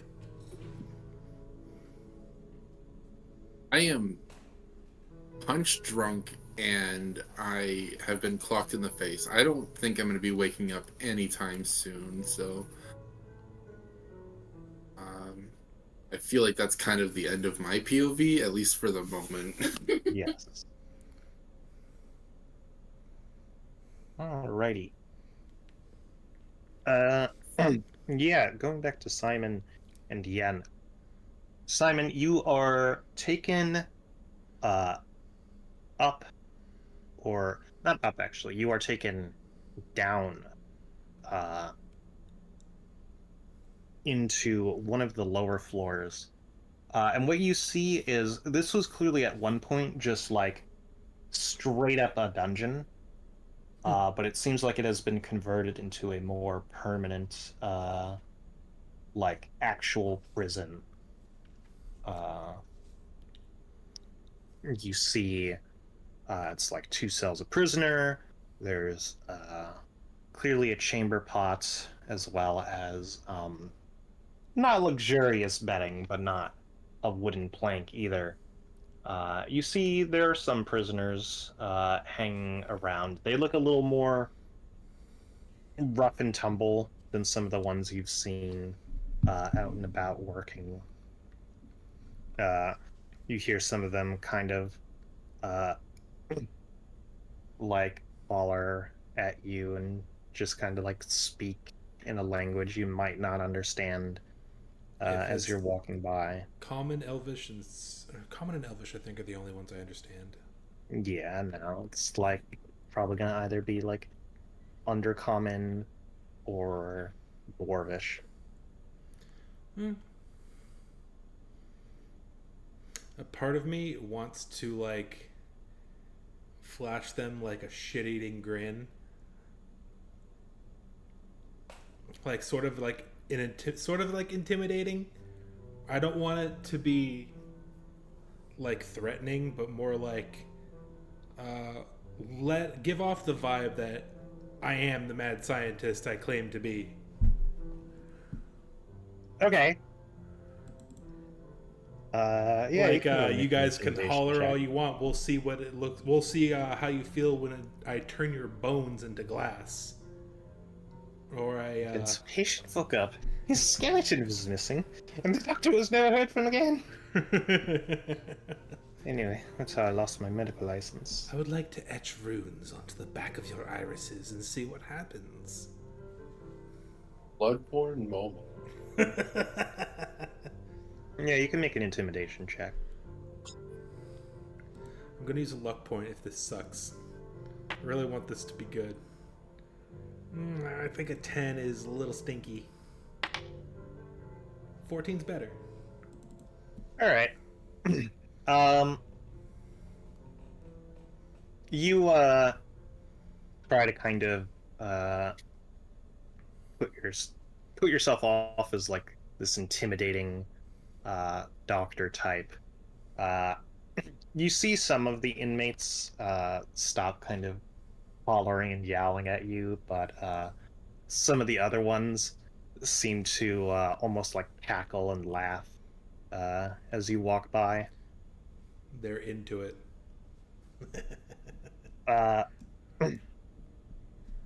But yeah, eventually you are taken to what was clearly another set of cells, seemingly ones that were used somewhat recently, but now it acts as like you see that like the metal door that locks off each cell block is locked and has 2 guards in front of it, and you are let in kind of the very end of the chamber in what was clearly once a prison cell. You just see on this like pedestal is this almost suitcase-like lockbox. It's behind a different locked gate with its own set of guards.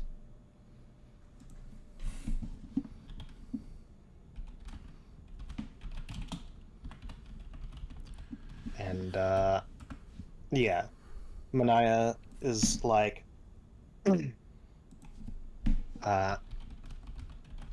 this one's with me. He's going to take a peek at making sure the technical side of keeping things up to snuff is working correct. Isn't that right, cutie? That is. Yeah. Yes. Yes, that is correct.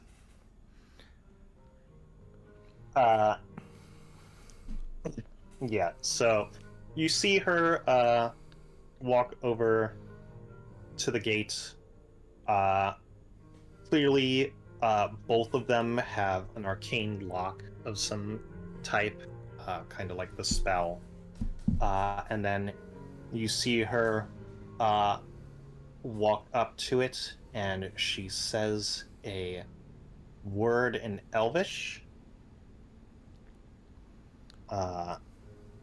And you see what seems to be like a glyph of warding get temporarily disabled.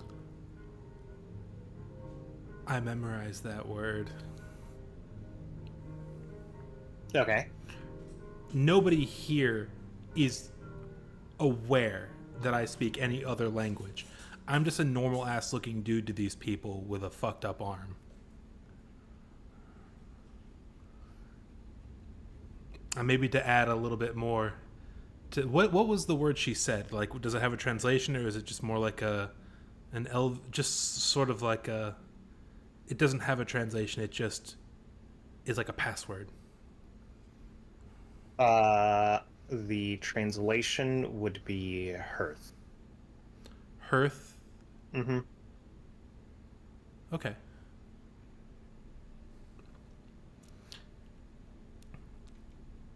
Okay. That, the glyph of warding on the briefcase-esque containment thingy, or to get into the room? It seems to be. It seems like it was just on the floor around the Okay. sort of lockbox. Okay. That was her making it. Okay. Right. So, I think the first thing we're going to want to do is to make sure that any locks, physical locks you have, are sufficiently complex. Something that would likely break a lockpick should somebody try to force the lock. I see you've already got plenty of abjuration magic in here. Now, what sort of protections do you actually have on the container itself?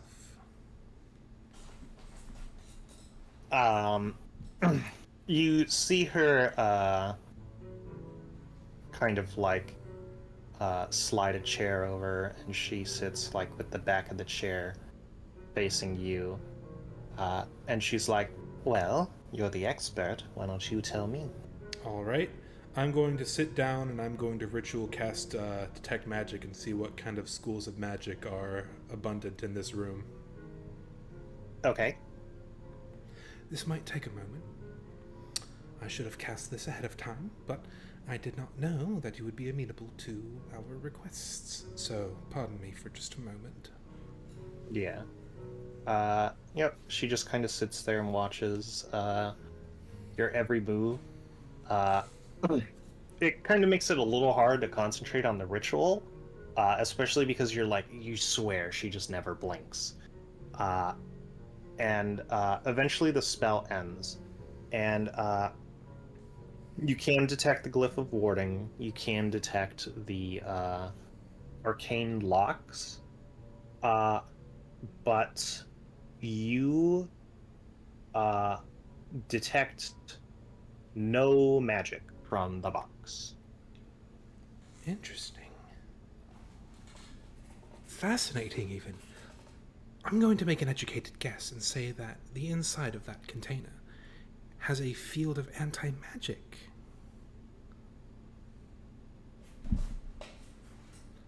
Unless, of course, you led me down here under false pretenses, and whatever is inside of it isn't actually magical.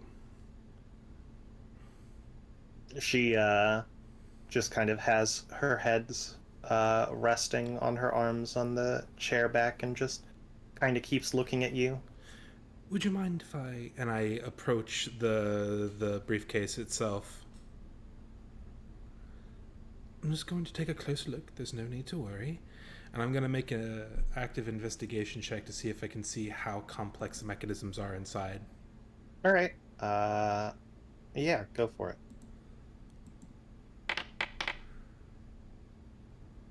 Okay. So, you go to pick up the box, but it is heavy, and you do not want to even try to lift it off of this pedestal. It feels like it would literally like break the floor. You immediately can tell that this whole box is made out of lead, which basically just fucking stops like any magic. I see. So it's less anti-magic and more of an impenetrable barrier. This thing must be quite potent indeed. You said somebody's looking for this. What was her name? And you did mention something about a certain prisoner. Yes, he's the reason we're keeping it down here. He's in the donjon up above. I see. Now would he and this tantalizing little... I'm saying tantalizing not in the sense that I want it, but more in the mystery of it. And I can only assume that this tantalizing little piece of information, should it reach his ears, he would make every effort to come and get it. Or even that he can intrinsically sense its presence, which is why you have it so heavily warded to begin with. I don't think it goes quite that far, but of course, don't say that around Finestra, or she'll start getting ideas in her head. But I assure you that this is not something that we want him, or really anyone we couldn't trust, to have. And you're sure you can't tell me what it is? I am quite certain. You merely need to know that there is something in that box, and it needs to stay in that box. Well, I suppose I could. Let's see. If you want it to be more secure, are there any obvious, well, less than obvious traps in this room? Aside from the glyph of warding and the heavier than all sin box that it's contained in, is there any, like, pressure plates or anything like that? Does not seem so. Oh, I should also mention there was an alarm spell. Okay. And there was like 8 of them. Basically, Your just throughout this whole chamber. Your security measures are impressive, but I'm going to check the box for seams. Alright. Yes, using that investigation check, it took you a while. Like, this is like, it just looks like a sheer cube of lead, but you can eventually find a seam that runs around it, kind of like a briefcase, and it seems like the hinges are interior. I see. This is a problem. Now, encasing it in lead is a good thing, but if it has a seam, it can be opened, and if this person is as dangerous as you claim they are, they would likely stop at nothing. Perhaps dipping it in some sort of molten metal. It's very difficult to melt lead. If you were to dip it in something molten aluminum or molten iron, it would seal the seam, and it would be easy enough to unseal with sufficient heat. And I can probably increase the warding on the person's cell if you'd like as well. That would be a question for Finestra, but he hasn't let anyone up there in about 30 years. To be honest, I 30? don't even think he's alive. 30 years? It's been here, this object, for that long? No, this object has been at my own personal outpost for as long as I've manned it, about 50 years, but it was brought here after recent events. As for the man upstairs, he has been here 30 long years or so. I wouldn't put it past him to live that long without much care. We did recently have a run-in with a certain well-aged pirate, and he seemed to be doing just fine. That being said, I should very much like to meet this mystery person. And if he's dead, perhaps I could cut him open and see what made this brute tick. Well, you'll, to be honest, I think you'll have better luck trying to get that box in front of you open, even if I didn't allow you to stroll in, given the fact that it would probably take a damn near mountain of paperwork for even the highest leaders of the theocracy to get past Fenestra to him. I have no interest in actually opening the box. It's more the hows and whys rather than the whats.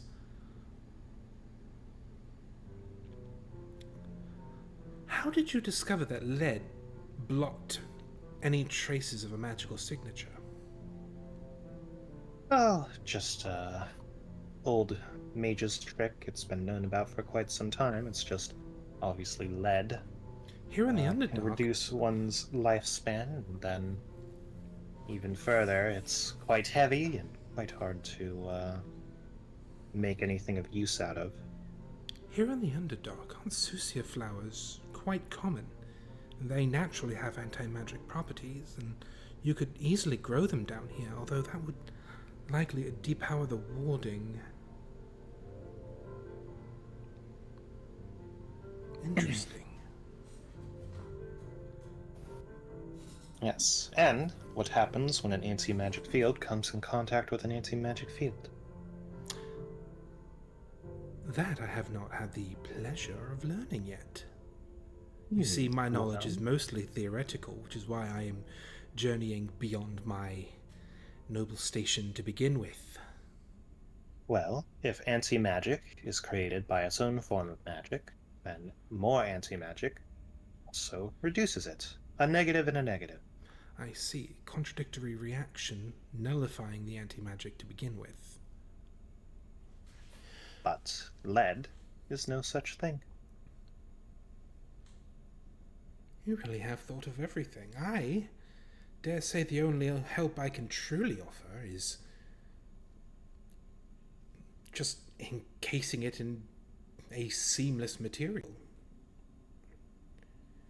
Perhaps I could etch some extra security warding on the metal itself once it's encased, should you decide to take that route.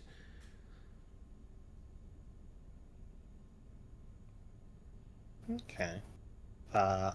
Morgan, how are you feeling? Through the worst of it, but it's not going down enough yet. Okay.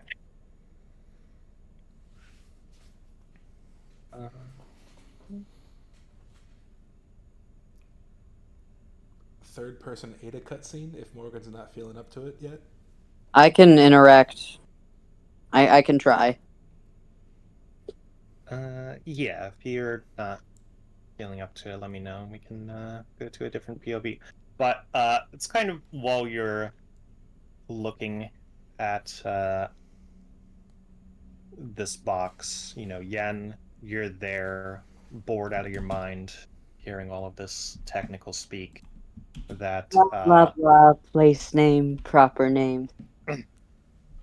you see this slightly shorter, a little bit older drow woman in very fancy, sort of dark and silver, jagged-looking armor, with a sort of great sword over her back, walk in,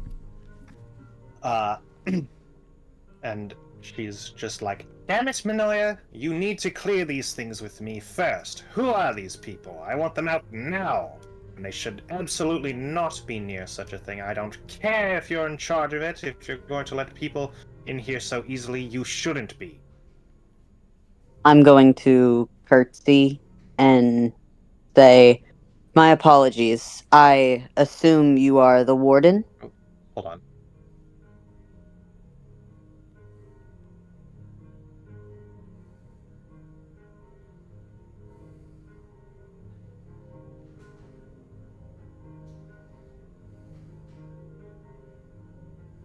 Damn it, Brandon took my spot. Have you ever considered idly munching on sunflower seeds? They're very salty, but also very delicious. Yeah. It doesn't happen as often anymore as it used to. It used to be like a daily thing. This is the first one in a while. It's been a really bad one, but typically just straight salt and water works. Fair enough. All right. I'm sorry. Could you repeat the last thing you said? My dad came in. Yeah, so I'm gonna curtsy and then say, "My apologies for being in here. We were simply trying to help ensure safety. I assume you're the warden?" You have assumed correctly.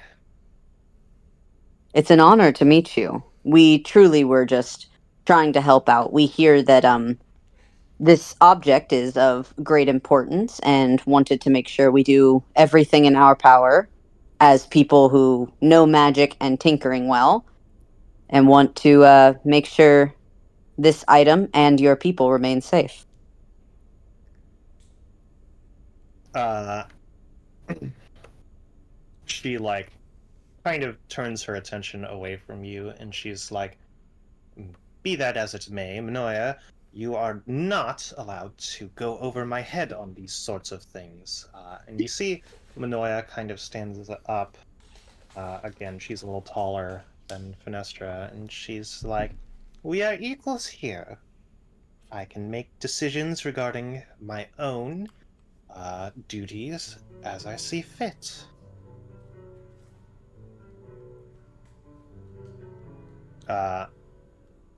You see this very clearly does not amuse Finestra.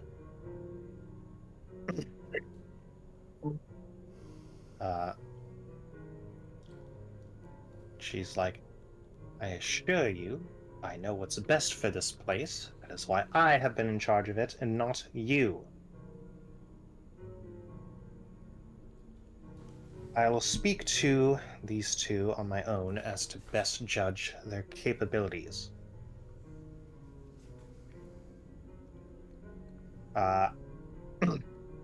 And she kind of like snaps her fingers and she's like, "You two, follow me."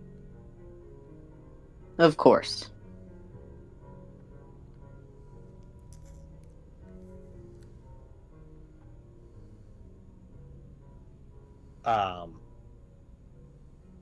And yeah, she actually takes you up pretty high in the Citadel, and compared to Minoya's office, when you get there, her office is very fancy. It has a window kind of overlooking the whole southern part of the Citadel, but it is not the highest floor.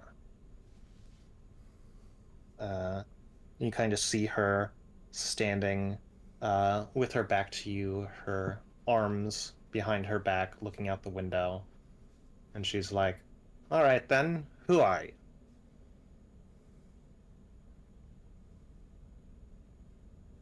I am Yennefer.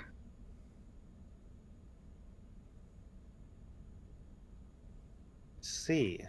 I'm gonna bump Simon so he talks. Well, Simon's. Oh, right, we're together. Fuck. Fuck, goddamn. Well, we are here to. What was the question? I'm so Who sorry. are you? My name is Simon Krieger of House Dillinger, and pardon me, I left my credentials on my assistant. I was brought in to help increase the security on this fascinating trinket you have locked up in this case of lead.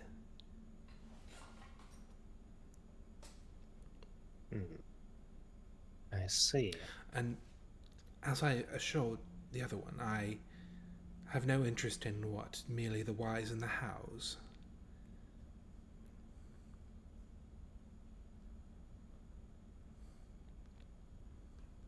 Well, your words are words, but I think this conversation would best be continued.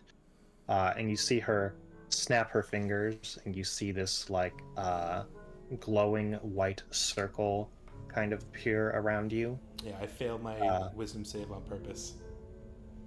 Yes, I am 100% not lying. a zone of truth appears around you. She's like, now then, I've seen, picking up the light, some sort of metallic fluttering thing around the southern part of my outpost. I assume this is yours? That is my sister, Ada. She is, unfortunately, trapped within a soul crystal of my own design. I am on a financial journey to find a powerful enough wizard or sorcerer to give her her corporeal form back. I see. And in so doing, I am leasing my services out to anybody in need.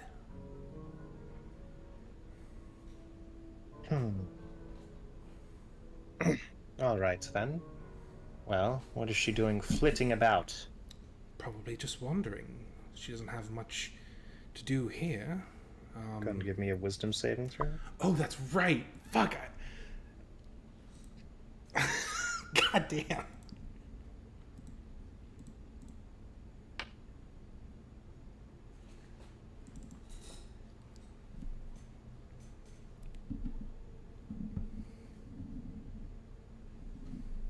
Oh, sorry, it's a charisma saving throw. Charisma.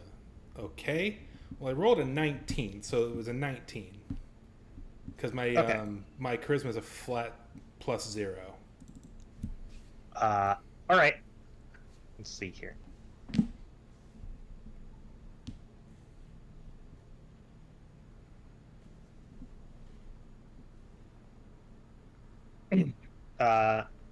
She's like, all right. Well, tell her that if she doesn't wish to be a pincushion, she should stay away from the Citadel. Well, I don't exactly. Keep security very high here.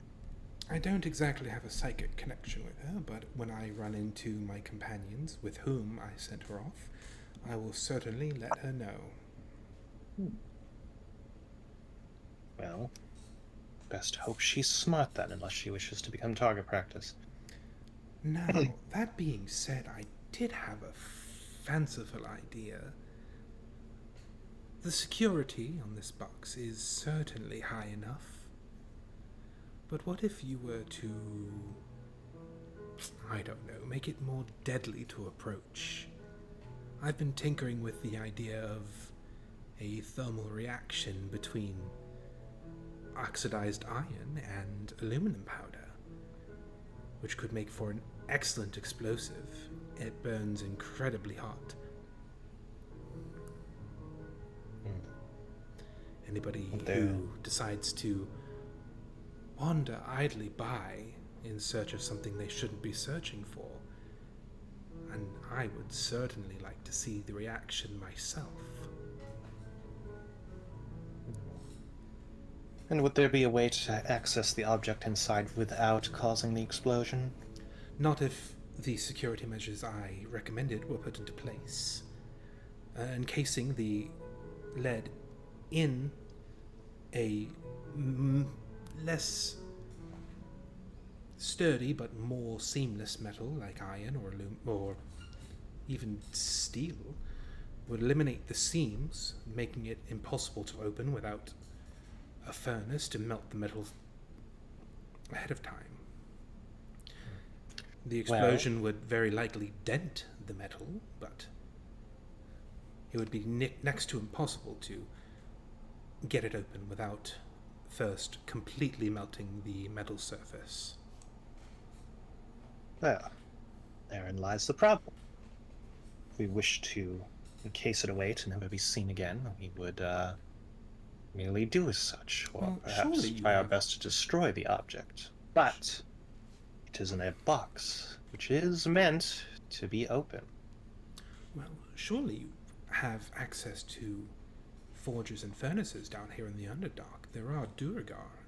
I saw them down in the tavern.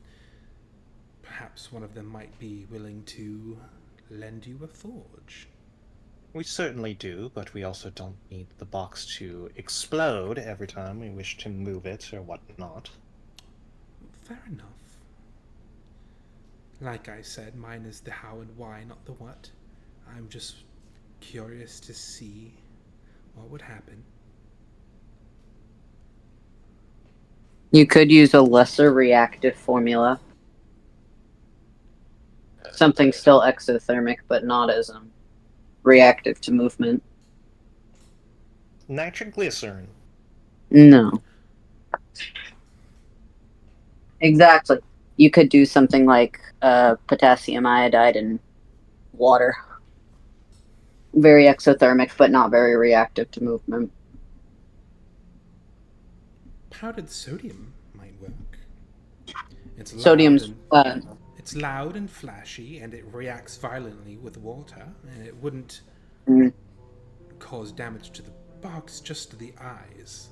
if it's pure sodium, it's not going to react. If it's sodium combined with anything else, it's also not going to react. Sodium doesn't react with water. Well, elemental sodium, like the metal, it's nice and soft. Like you can cut it with a butter knife, and you toss it in water, and it reacts violently. Yeah, but it doesn't, like... The only way you can find it is either completely on its own, in which it would not be as soft immediately because it's not typically found on its own. It's typically found bonded. And if it's bonded, it has zero reaction with anything. My, Yen, when did you get so scientifically literate? Shit, I'm sorry, I forgot this wasn't just a science conversation.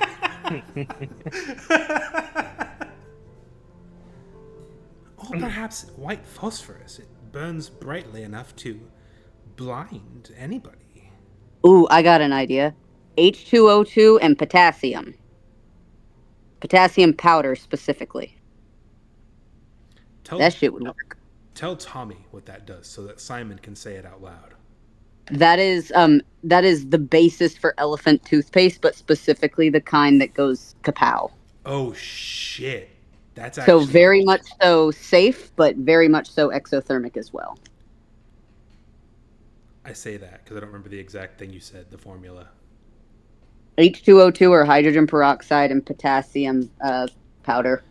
Hydrogen peroxide and powdered potassium. That's the one. I see. And should we wish, can we also neutralize it? Absolutely, you can. Water. Or baking soda. Water and baking soda. Surely the tavern has both of those. It expands quite rapidly and hardens almost, and it is actually quite ingenious. Thank you, Morgan. We could also do bananas and Sprite. Alright then. Well, Fill the I'll allow room you with... to also run that by Manoia.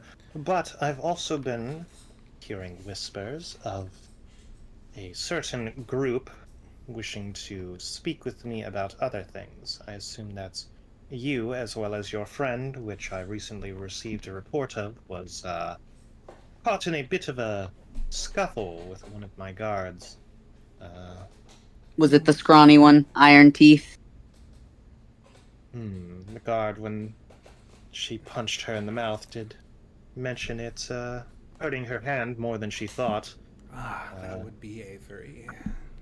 I have a feeling she would very much so like to hear that somebody thought it hurt to punch her in the face. I feel like that would make her. I did actually have a question. I've been asking everybody around. I don't suppose you've heard any comings and goings of a young Triton woman carrying a strange axe? It was one of our tertiary goals is to find her, me and my companions.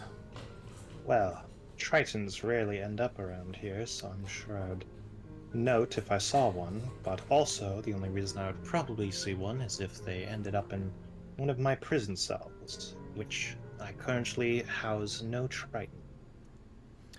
As you know, I am incapable of lying right now, and I have to know. I would very much like to meet this mystery prisoner you have in the top cell who has Absolutely not. allegedly been here for 30 years, and if he's dead, then I could mess around with his insides. I assure you, he's very much alive. Spoke with him this morning, or, well, he doesn't like to speak back much, if at all, but I tend to him, but he is not want much. Well, as independent contractors, we were told that the inn would be the rate would be changed to a more appropriate and reasonable amount of coin.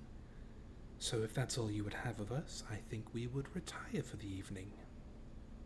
I see. Run your ideas by Minoya, and so that she may implement them, and you may take your rest for the evening. Yen, Morgan, that was the elephant toothpaste thing is a fucking genius idea. Thank you. I gotta put this dumb science knowledge to use.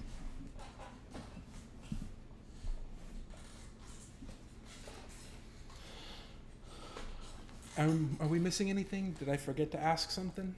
I got a question. All right. I did have a question about the prisoners. We heard that there's quite a few prisoners on task right now, and not many of them seem to be maybe from around here. Is there any chance I could ask what got them all in trouble? Just out of curiosity. Oh,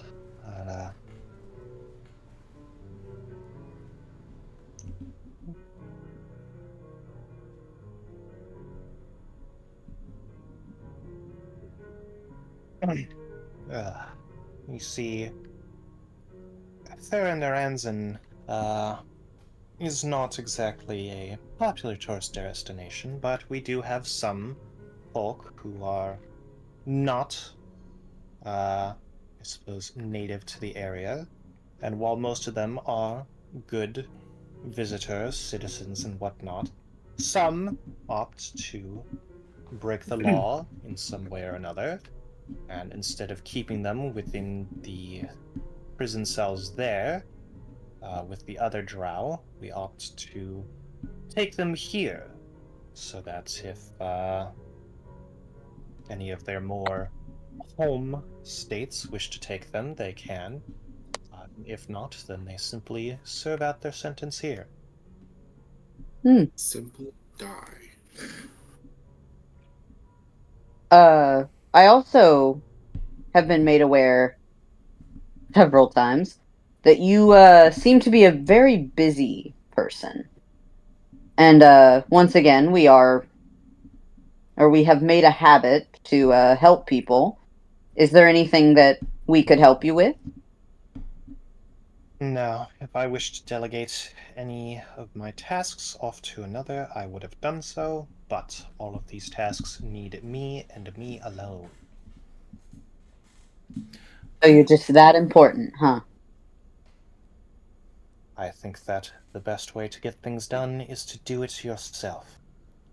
A very admirable position, but you seem stressed. And let alone with what your, let's say, equal was saying earlier, perhaps a lot has been going on. It might be time to have somebody help. I assure you, the stress of not knowing whether or not a job is done correctly would be far more taxing, and calling Manoia my equal is only true in the most diplomatic of senses. I apologize. You see, that is simply as far as I've been told.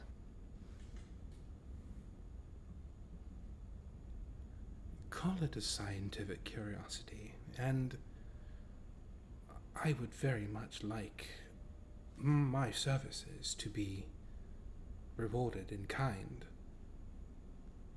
I've heard rumors around that, well, specifically one rumor from one guard, about some sort of secret project that aren't for outsiders' ears. About some sort of weapon. Now, the ones out in the yard are building simple projectile weapons and simple weapons, but if that were all, the guards wouldn't have been so... They wouldn't have avoided it. Now, if there's truly nothing going on here, I'll leave it at that, but I am so truly curious.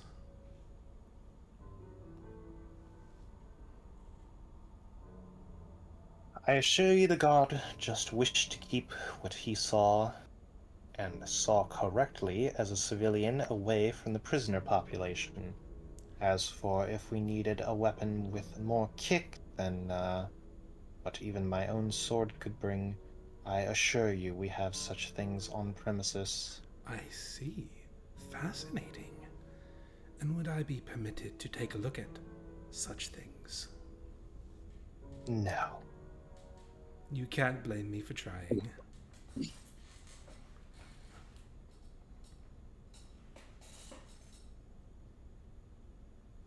We're still in the zone of truth, right? Yeah. Okay. I'm just letting the crazies out a little bit because of that. All right. So yeah, with that, he dismisses you.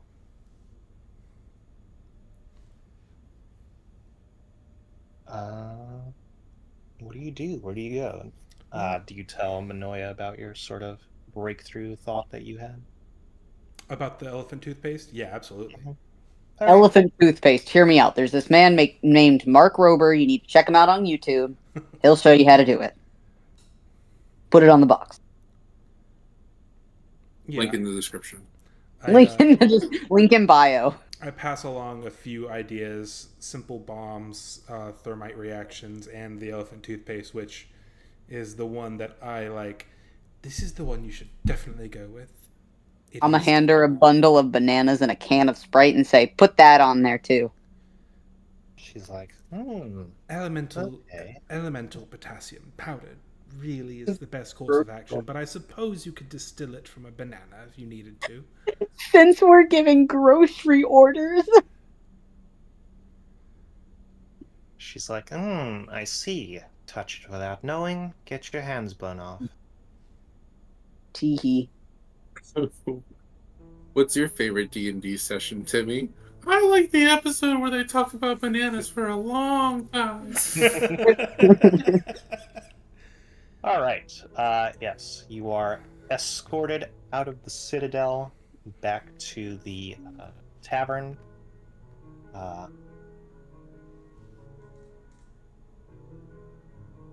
But it is up to you whether or not you wish to take a room.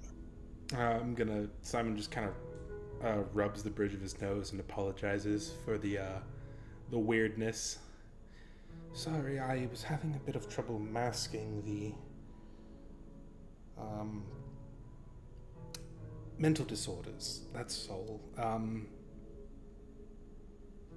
I'm gonna just like throw my hands at him and be like, "It's fine," and then point at my chest and be like, "This was clearly useless in this situation, so it didn't help." Yes, and one of them seemed to be very forward with me, and it did not. While it didn't make me uncomfortable, it was confounding, to say the least.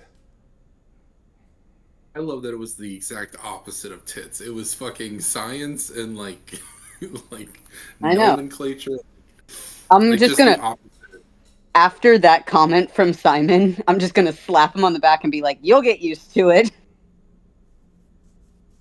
I never considered myself a conventionally attractive man. I just sort of do what I do. I get mad puss for it.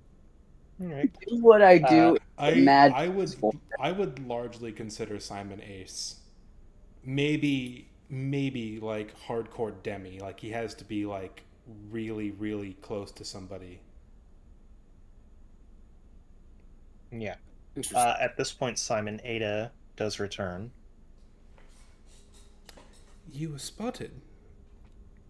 I managed to talk us out of it, but you should be more careful. I'm gonna boop her on the beak and say, "Don't go in the Citadel. They don't like you there." Yes, She's they like, threatened yeah, to I make didn't plan on it. They threatened to make you a pincushion, if that was the exact words she used. A metal pincushion, and I'm gonna poke her wing. Cool. So, Anyway, yeah. oh, go ahead. I didn't find much, but occasionally I heard people, like, mostly guards, whispering and talking to each other, and I caught the name Petillent? Petillent. Butterfly. Why does that sound familiar? Can I don't know. Would this be intelligence? That sounds familiar to Tommy. Morgan Morgan knows what that means. Can Yen roll for something to say what it means?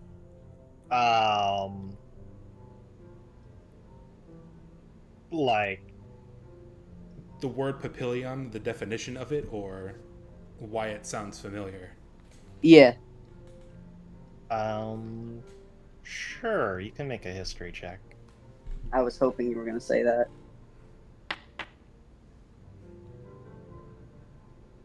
Alright. You can go and give us some entomology, but I will say that it does not give you history on what's the importance of that name is. Okay. Entomology. Yeah. Entomology is the study of How bugs. how word made? What word mean? That's That's etymology. etymology. Is it etymology? Yeah. Yeah, I think entomology entomology is is like, yeah, bugs, that's why.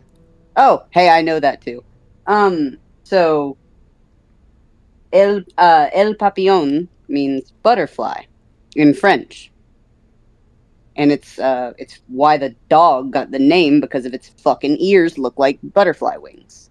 L. L. Oh my god. It looks like all of Spanish when they say L. It's just like a loss. Yeah, wouldn't it be Le Papillon? Not specifically with papillon. Oh, really? Mm-hmm. Specific words have different things. L means one, le means the. Were they talking about this Papillon papillion means- as though it were like some famous figure of years past? Like, could I make a history check to see if that sounds familiar to me specifically? Yeah, you can make a history check. Okay. It's a very high DC. Okay, history check. Just a personal suggestion, if they're having something to do with butterflies, or I think in some languages, I think moths fall into it too. It could be some sort of winged device, God, Satan, or something that Matt Mercer, if you're out there, please guide my dice. He's definitely out there. I'm don't going think he cares about to use a luck point to see if I can't get something higher.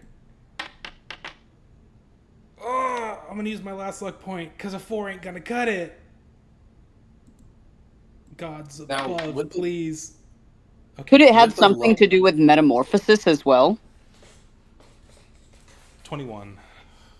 Um, Oh, baby. you try your best to think of what it is, but you just cannot place it in your brain. Whoever this is, you don't know much about the Underdark. You just don't know. Okay. As for Ada, she says like she was able to like discern the name, but like she only heard it like once or twice throughout the day, and the conversation like immediately anyone else having the conversation would kind of shut it down. Well, I think we need If it's to isolate if one of it's these. Oh, go ahead. Sorry. if it's a person, could it be something of worship or maybe something of this is a militant outbase? Would it maybe be someone they're trying to attack? I have a theory. There's somebody at the very top of the Citadel in a cell who's been here for 30 years. And they especially don't want him getting his hands on whatever's in that box in the dungeon. So I say we try to isolate one of these guards or prisoners or whoever was having these shortcut conversations and try to pry some more information out of them. I have another idea. Yes. We happen to have a very tiny friend who can turn into a very tiny bug and maybe get up top. This is true, but there's no guarantee that there isn't some sort of... Oh, right. When I had my detect magic up, it lasts for 10 minutes. Was there any particular school of magic coming from above? I think its range is only like 30 to 60 feet, right? Let me double check. Oh, right, because we were basically underground, right? Yeah, you were in like Well- the basement. Okay, let me double check. 92. Lower. Ah, fuck. Lower. Yeah, it's 30 feet. Yeah, no, you just wouldn't have been able to Okay. reach up there. There's no guarantee that there isn't some sort of magical warding or any kind of traps. This is Well, very... I would assume What I they mean, get bugs. What I mean is this is very hush-hush. His cell might be incredibly secure. And... Yeah. But again, bug. Like, turn her into, I don't know, fucking spider. Wiggle her way on up that tower. Do a little spider dance up there. Check out what she can see. I suppose it wouldn't hurt. Can Only if she's willing. detect magic, because wild shape is a feature, not a spell. It doesn't have a school of magic. It wouldn't be caught by detect magic, right? Yeah, it would not be. Okay. Actually, that's a plan. Just looking from where we are right now, is there any noticeable windows at the very tippy top? The one that you see would be Fenestra's office window. Okay, so and Fenestra's I'm- office is below, or It is on the same floor? below, yeah. The floor below. Okay. What she could do is go inside, stick to walls, stick high, and crawl up walls. She Now- doesn't have to go on the outside. Now that's the thing. There was a glyph of warding on one particular, on the floor of one of the doors that we went through in the chamber that housed the magical item in question. There's Yes, no but guarantee that that same ward isn't going to be on any of the doors above it. what are the Especially- specifications of that ward? Like, what is... Well, I know how to depower it. There's a password. Alright, I don't let her know the password. I don't think they knew I spoke Elvish. I don't think they knew either of us spoke Elvish, minus the fact that I'm a half-elf. Well, okay. If you're up for it, Cressida, if things break bad, we may not be able to come and rescue you without causing a camp-wide panic. And But you could become a giant snake. there are a lot of guards here, which would be very bad for all of us. If you can do this quietly and carefully without being noticed, I can give you the password for any glyph of warding that's up there, assuming it's the same. Again, no guarantees. And assuming you're willing to put your life at risk for this, I gotta say, I'm very curious as to who this is. Okay, if you feel like it's worth it, then I will shrink down to the smallest insect I can. Now, keep in mind that any wild shape form does last for 8 hours. So as long as you can stay wild shaped, you have basically the whole day or the whole night to snoop around. Which it might take you to get up the tower. Oh boy. Now wild shape into like a fucking fly or something? Oh, that's Can't smart. be that small. You can't be that small. Yeah, that's small. What about a type of Unless it's- spider? What kind of bugs are typical of the Underdark? Certainly spiders. What about moths? Less so moths. Although Centipedes? I think they still... Yes, definitely centipedes. What is everyone's level, by the way? 7. 7? Okay, Cressida can be wild shape for 3 hours. Okay. Is it 3 hours? I thought it was 8. I thought it was It's 8 Well, from she's the not- after level rounded down. So Oh, okay. at level 20, it's 10 hours. You've just been level 16 for 2 years of illness, so... We're level 18 now. Yeah, and you were still level 16 for 2 fucking years. Yeah, no, of but I was illness. giving you I was giving you an update. Cool. I care. I'll go update Basil's character sheet. You can wild shape into something ostensibly as small as a spider. If it's CR0, you can just do it for Bro. free. And any creature that is... And you, Go ahead. I was just gonna say, and if you happen to be spotted by a drow, they won't kill you for being a spider. Yeah, they like They spiders. just don't kill spiders. It's just not something that they do. Really? Any Because creature they're fucking that... mommy. There is a a list spider. of creatures druids can turn into that actually have a CR, but apparently on page 337 of the monster manual, there's a list of creatures that... Well, here it is. The spider is a tiny beast listed on page 44 of the DM basic rules, or page 337 of the monster manual, CR0, so druid is free to wild shape into it at any level. Except first, because they have to have wild shape. So you could be a Paidu. Yeah, I mean, like, the highest CR tiny beast you can even turn into is one that Cressida could already turn into. It's only CR 1/4. It's a Velociraptor. Other than that, yeah, your options are badger, bat, cat, crab, cranium rat, which I definitely thought was an aberration, flying snake, frog, hawk, lizard, owl, poisonous sorry. snake, whipper, rat, raven, scorpion, seahorse, spider, sturge, velociraptor, weasel.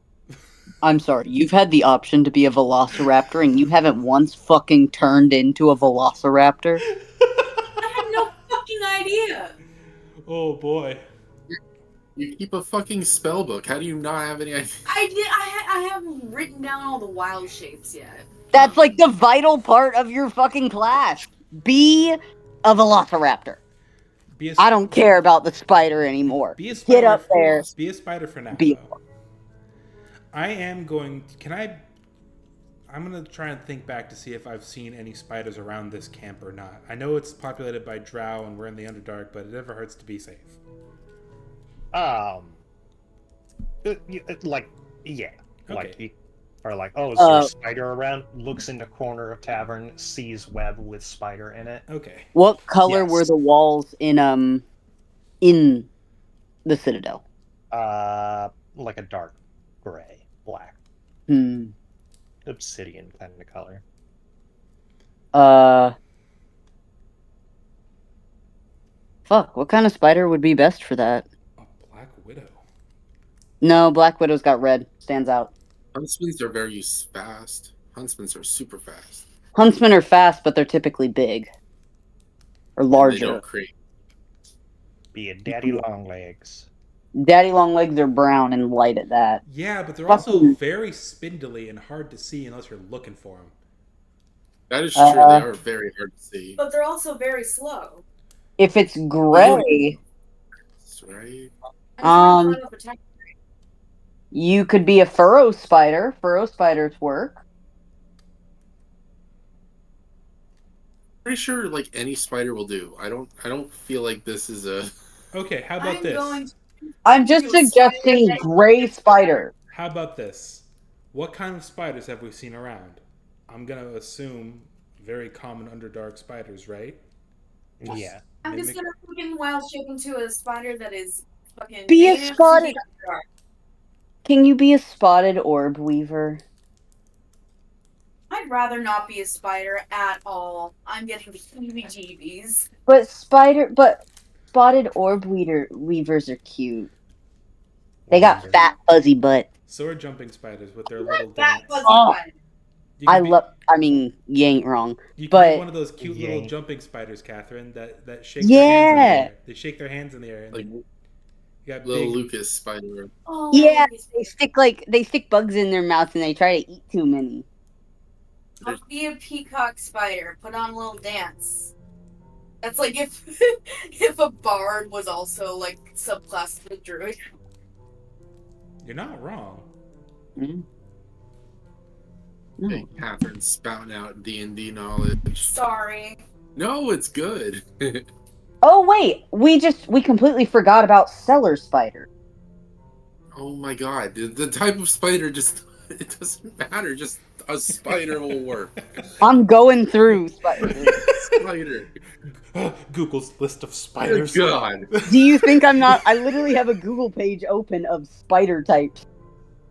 I am literally proud of you. Thank you. Fishing spiders are very gray. Yeah, there's a nice lake nearby. Shut up. Alright, Catherine turns into a spider. Alright. Cressida turns into a spider and begins heading towards the tower. Are you going to approach it from the outside or the inside, Cressida?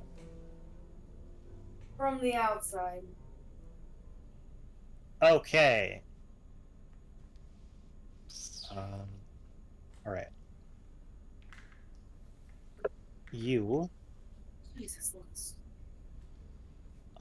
begin trying to climb the walls.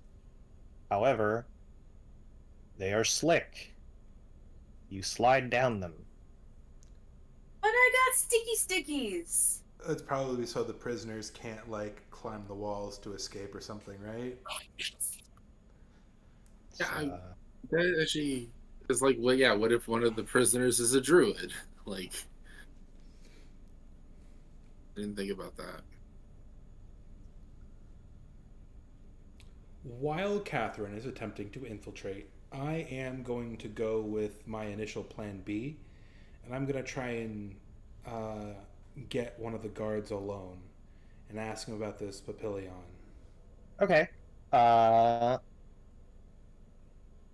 Yeah, we'll stick with Catherine for now. So, yeah, you try to like climb the side walls of the citadel. Nobody notices you while you're trying to do this, but like, yeah, it's very slick, polished obsidian, essentially. Is there any like cracks or divots I can squeeze into or windows? Does not seem so on the outer walls. It looks like the only entrances are the main ones you went through, as well as what seems to be these like cellar entrances that go down to the prison. Are there any kinds of ventilation shafts? Go and give me a perception check. Shit. I'm just saying, if you were an orb weaver, you would have had sticky enough feet to climb up city.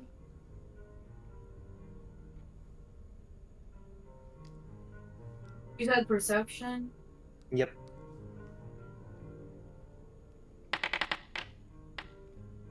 Oh, nice. You. All right. You take a moment to look around, and you do in fact see smoke coming out of a flume. Oh boy. Oh boy. I don't like that. I don't want to get turned into embers. As long as you're Into careful. cinders. As long as you're careful, you should be fine. What about Yeah. ambers? But what about, like, the heated fumes? It'll roast me. I'll get all crispy. When a druid is reduced to 0 HP, wild shaped, they simply revert back to their non-wild shaped form.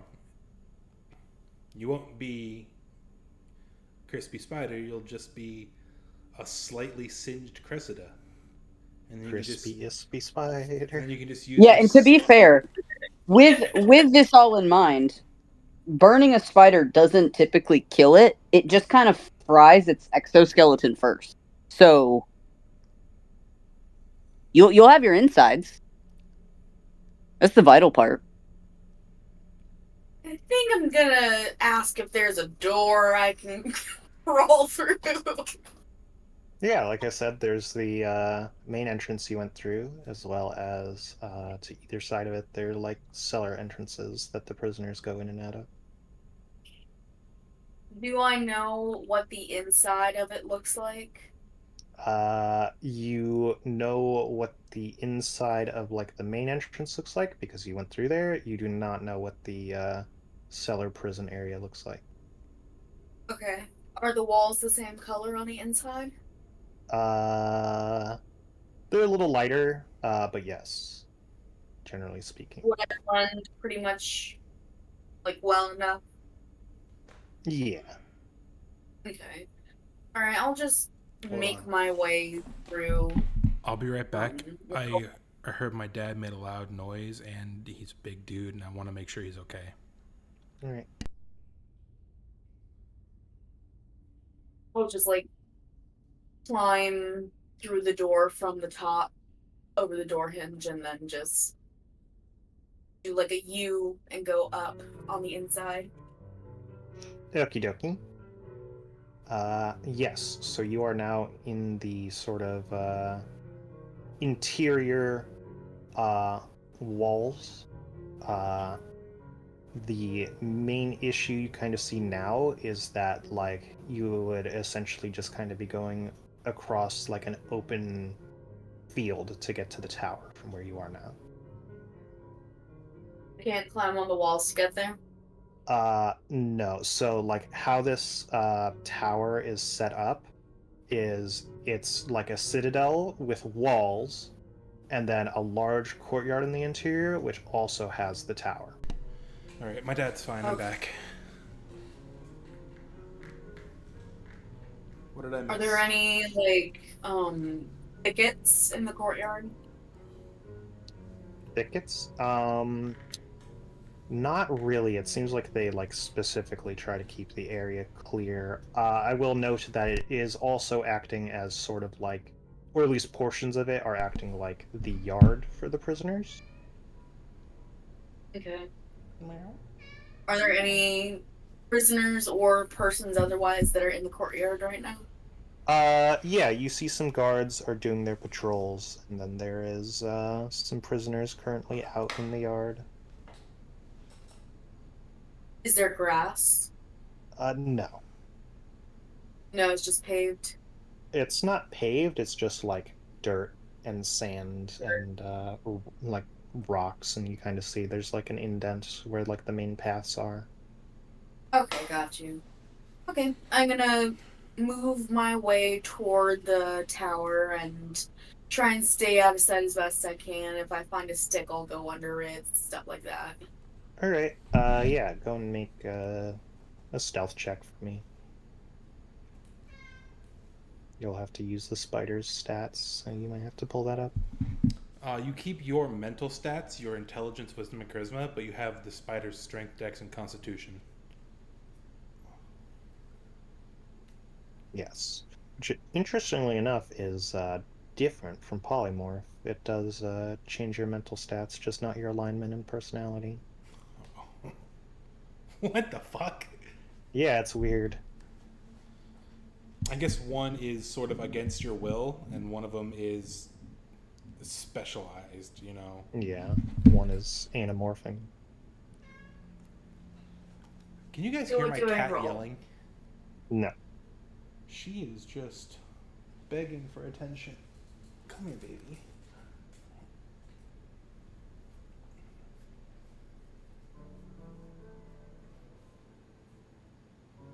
Oh, you got a scabby on your butt. Little idiot. Her and her big sister don't play nice.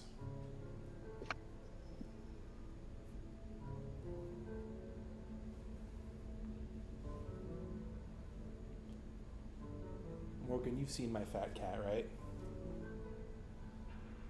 Yes. Okay. I'm gonna turn my webcam on, but it's a redundant. Quit boofing my hair. Alright. Your stealth is a +4, Catherine. Okay. Pretty good. I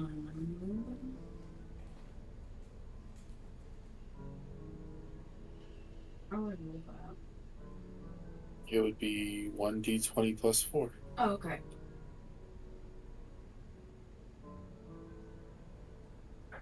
You dink. Fuck you!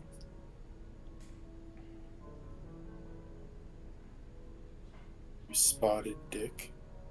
Mm-hmm.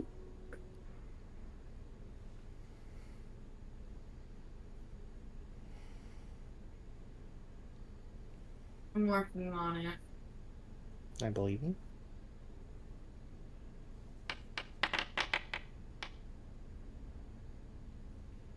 Okay. Yeah, you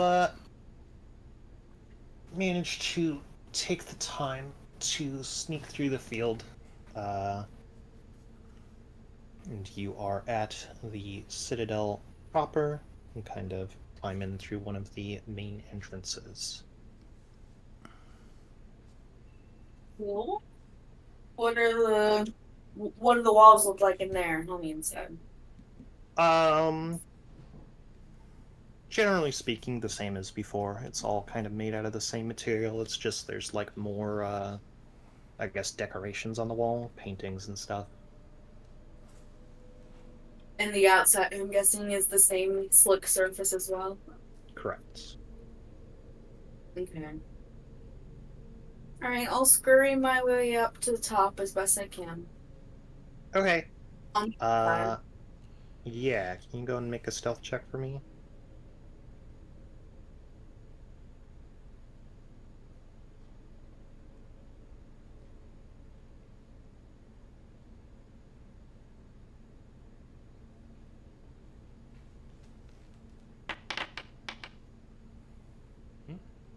Okay. Yeah, you managed to go up the first 4 floors, and eventually you get to the 5th floor. The tower is 6 floors total, and you see the hallway which leads to the stairway that goes up to the 6th floor, where you assume the donjon is. However, you see one of the nearby doors is open. It seemingly goes to the office of who you assume is the head warden and you hear her sort of talk to someone, and then that person leaves, but the head warden does not leave her office, and the door remains open. Okay. I'll meander my way over there to the top of the door hinge and just peek my little eyes in and see what I can see and hear without being seen or heard. Okay, so you're doing this like absolutely no way she can see you, or are you going to try and get a better look at the risk of maybe being seen? Well, I'm gonna poke out any all eyeballs that I have that are necessary to discern a clear picture. um but yeah, I'm gonna, I guess, expose part of my head All right, to take a look at. go and make But a stealth roll for me.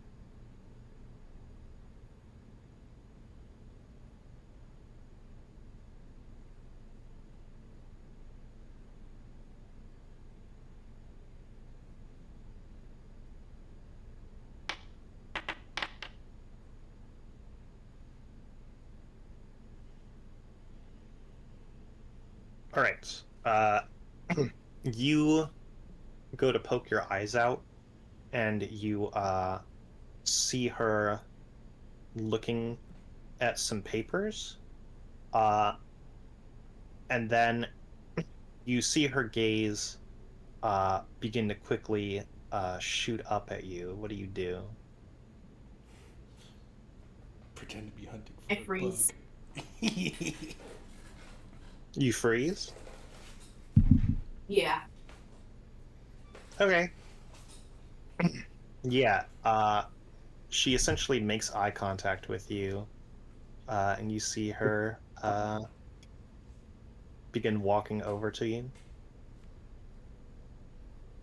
It's like a spider.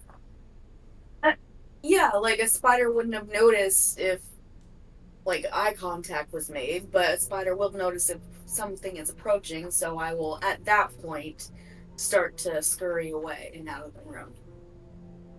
Alrighty. Which way are you going? You're going towards the upstairs or going towards downstairs? Um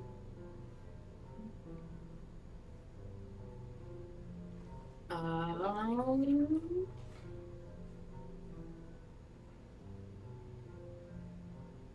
I will stay at the same level, but just crawl, I guess, perpendicular to the floor. So you're in a hallway.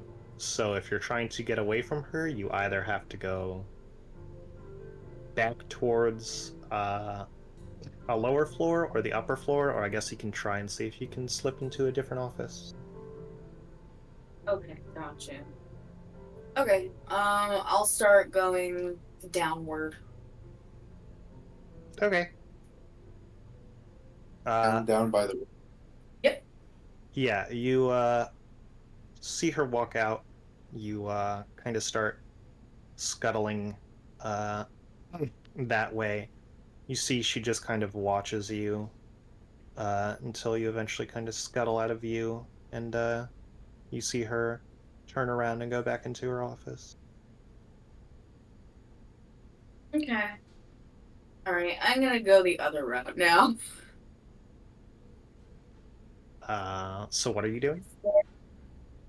To the 6th floor. That's where I'm Okay. going, right? You have to go past her office to get there. Oh. Well. I mean, you're a spider. Like.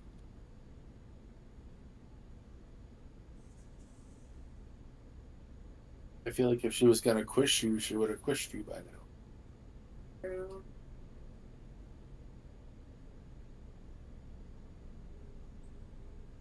I don't really know what to do. Just continue on your little spidery path. Okay, I'll continue on my little spidery path. Alright, so are you just crawling along the floor going to the 6th floor? Yeah. Alright. Uh,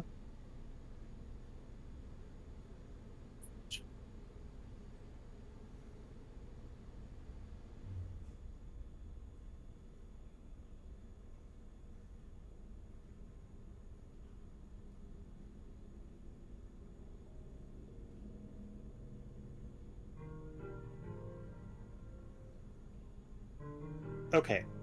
Uh, as you are, as you pass her office and try to keep going, you can go and make a wisdom saving throw for me.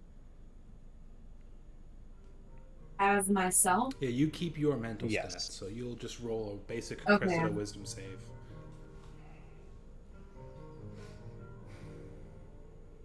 That is cool that you keep your mental stats. Yeah.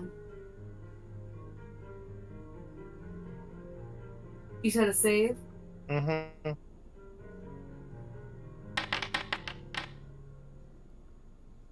Okay. Yeah, so you heard her cast some sort of spell in your direction, and you kind of like mentally shake it off. But you see her get up from her desk. Wait, she cast a spell at Cressida? Mm-hmm. Oh wow. That's great. The fuck? Why would she care now? So weird. Am I still retaining my spider form? Yeah. Okay. Fuck, what if she has true sight or something? It's like she had the perfect opportunity to run up and just curb stomp her, but she didn't. So like, why now? Why? It's just weird to me. The inner machinations of her mind are an enigma.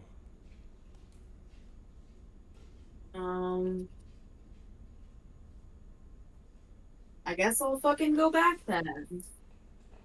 Well, you should like scurry, go quick. Okay, fucking fine. I'll go quick. I don't know. It's like, well, if you She's a scary lady. like, if you turn around, she's absolutely gonna fuck with you. But if you, Oh, but maybe you can scurry out of the way. You shook off whatever spell she cast at you with that wisdom save. So you probably have a chance to advance further up. If you can Yeah, lose, I'll go ahead and if you can get away fast enough so she loses sight of you, maybe there's a. If you run away, it looks more suspicious, right? Well, also, if you run away the only other direction, because it's a hallway, like you're running toward her, which is not good.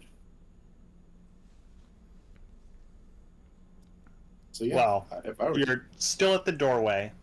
Like you were about to go past the doorway, which is when she casted the spell.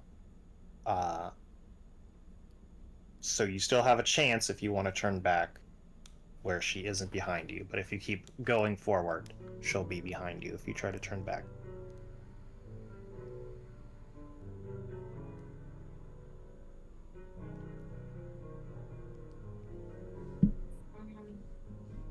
Catherine says she can't visualize it. Here. Can she see the map? I can. Okay. Drag your attention. I will draw. So.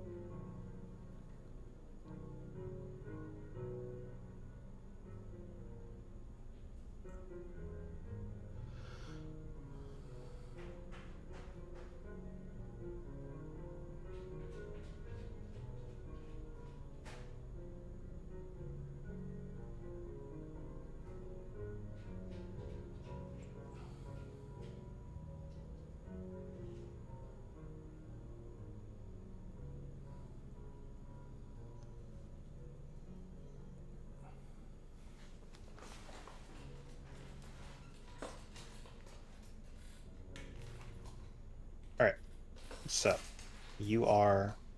This is not to scale, but you are here. I don't know why it didn't change the color like I asked it to. Okay, so I've just started to appear in the doorway. No, you are currently going past the doorway. Up here is a 6, that means 6th floor. Down there Okay. is a 4, that means 4th floor. And then the office is to your right. So if you keep going up this way, she is going to follow you, and she will be behind you if you keep going.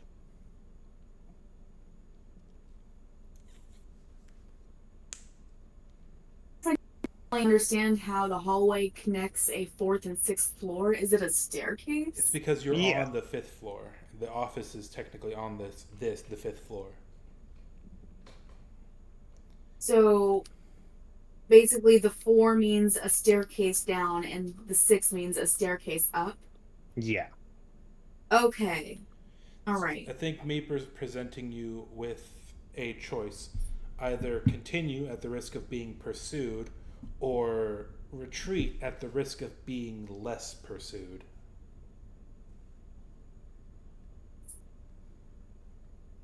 I'm gonna retreat. Okay. So you retreat. You turn around. You see her come out of the office again. And you see her kind of like fold her arms and close her eyes and like tap her feet as she's kind of in this intersection of the office. And she waits there for a couple minutes before she eventually just kind of like taps the wall and returns to her office. I could have very well just have been seen as a pest, so I'm just gonna go ahead and join back up with the group and let them know that I don't. she has a very keen sense. I don't think she would have slung a spell at a random spider that she viewed as a pest, especially because she is a drow and drow revere spiders. I think True. I think she knew that She you knew. weren't really a spider. I think retreating was the best bet. Well, Yeah, you know what especially spell she because cast. There's no way to know It's- what she cast without failing the save. I'll let Catherine make an Arcana check to see if she can figure out what spell it was based off context. for me, it's because I made like no stimulus in the environment, and she still made eye contact with me. Stimulus. Like I didn't make a sound. I didn't I really. know. I know. I wasn't like. I was just being dumb.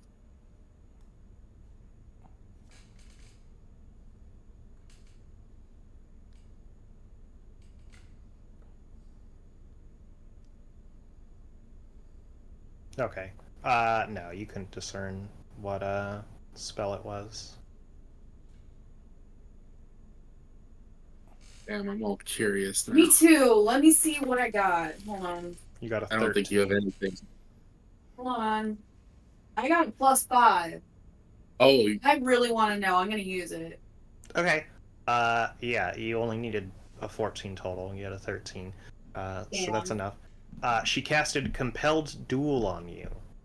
oh my god. Jesus And what that Christ. spell does is it makes it so that the creature has disadvantage on attack rolls made on creatures other than the caster, but also the creature is drawn to you, compelled by your divine command, and for it to be able to move more than 30 feet away from you, it needs to succeed on a saving throw. Jeez. So basically, you would be magically tethered to her and couldn't run away. Yeah, I'm gonna report back to base. Alright. So we will go to Simon. Simon, you are currently in the tavern. Meanwhile, Cressida's doing her thing. What are you going to do to try and talk to some of these guards?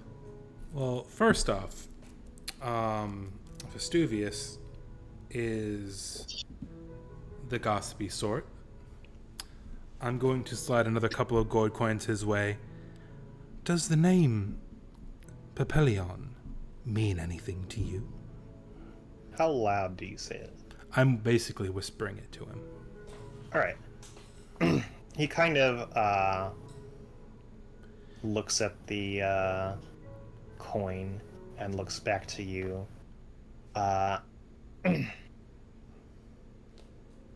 And he's like, busy right now. Taxes are due soon. Well, maybe another couple. I'm gonna stack 2 more pieces of gold on top of that. Maybe you'll be less busy with a bit more money. You know. How much total have you put before him now? Altogether, since we've been here, this will make 6. But with this transaction, it's 4. 4? Yeah. I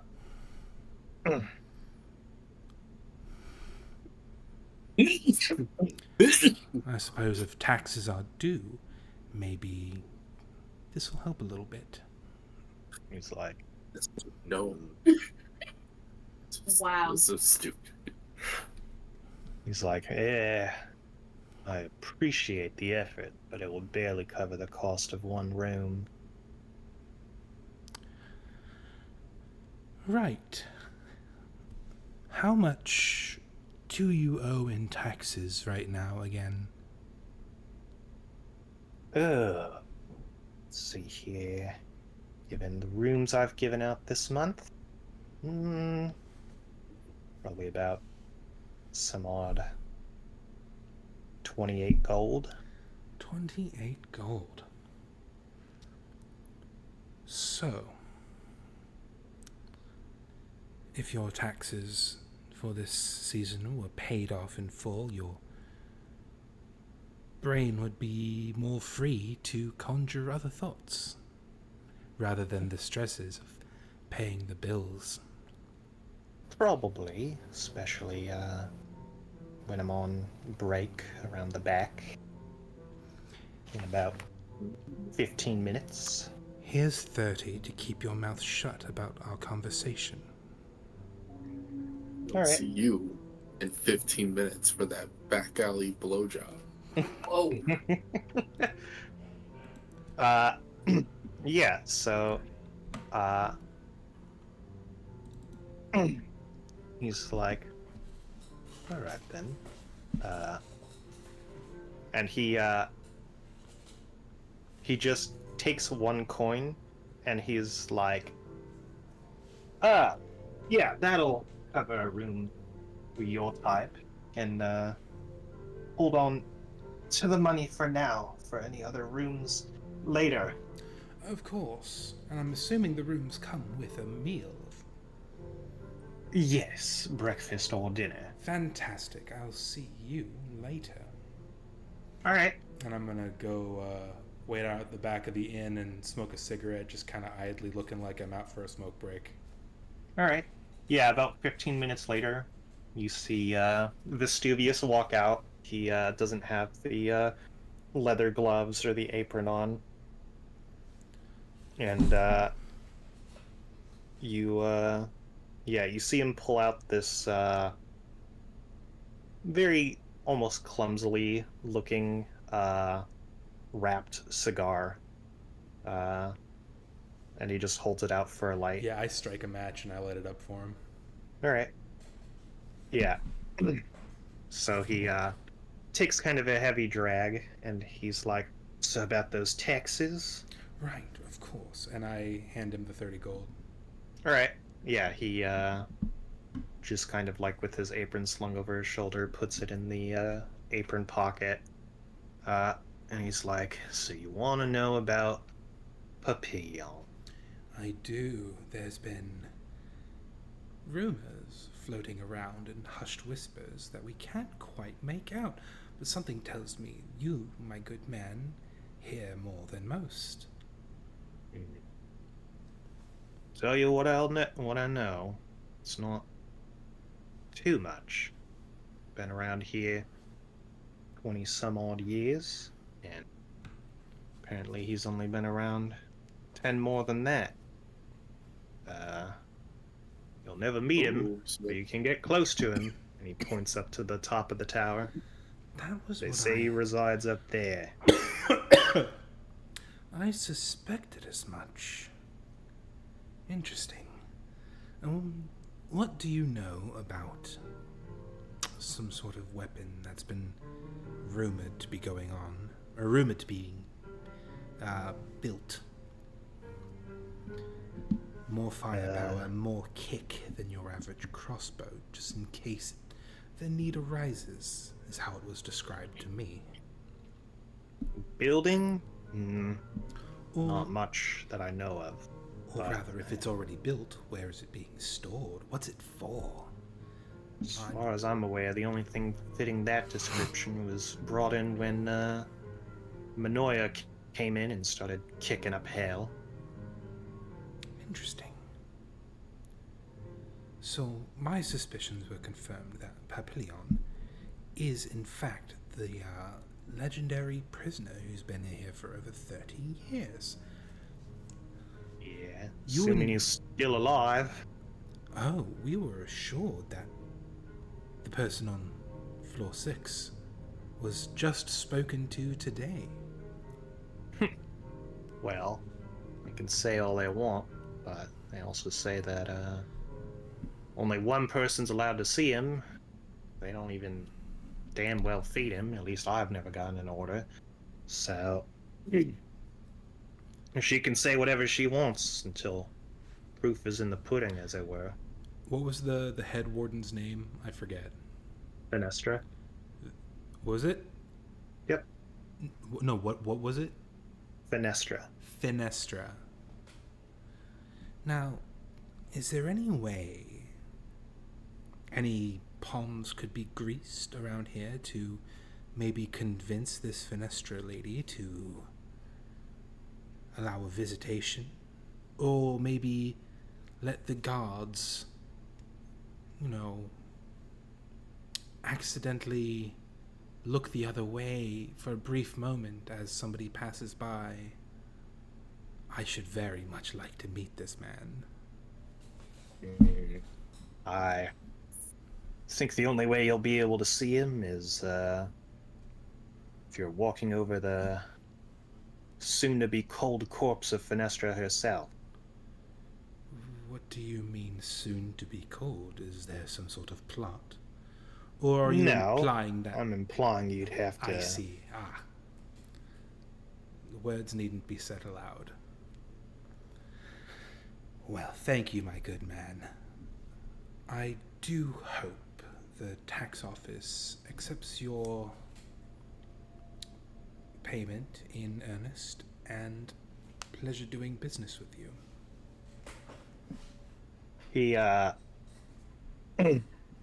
takes another drag at the cigar, and he's like, "Break's not over. I'm nothing, not a businessman. I assume you want to know what he's in for." Oh, I hadn't even thought to ask. I was more curious about how he's alive and how to get into his cell. But yes, what is he in for? The rumor went that he was a political assassin of sorts, called the Obsidian Claw. Tabaxi type, black fur, heavy mane. I'm sorry. Didn't need the a weapon because he had some. The Obsidian Claw. That is the coolest sounding name I have ever heard in my life. Yes, you see, apparently he would find the consorts, the heads of the theocracy, and he would be over in an instant. He would strike them in the lower spine and make them entirely inept from the waist down. Like a fucking velociraptor. And then, before often the victim can even see it, he was gone.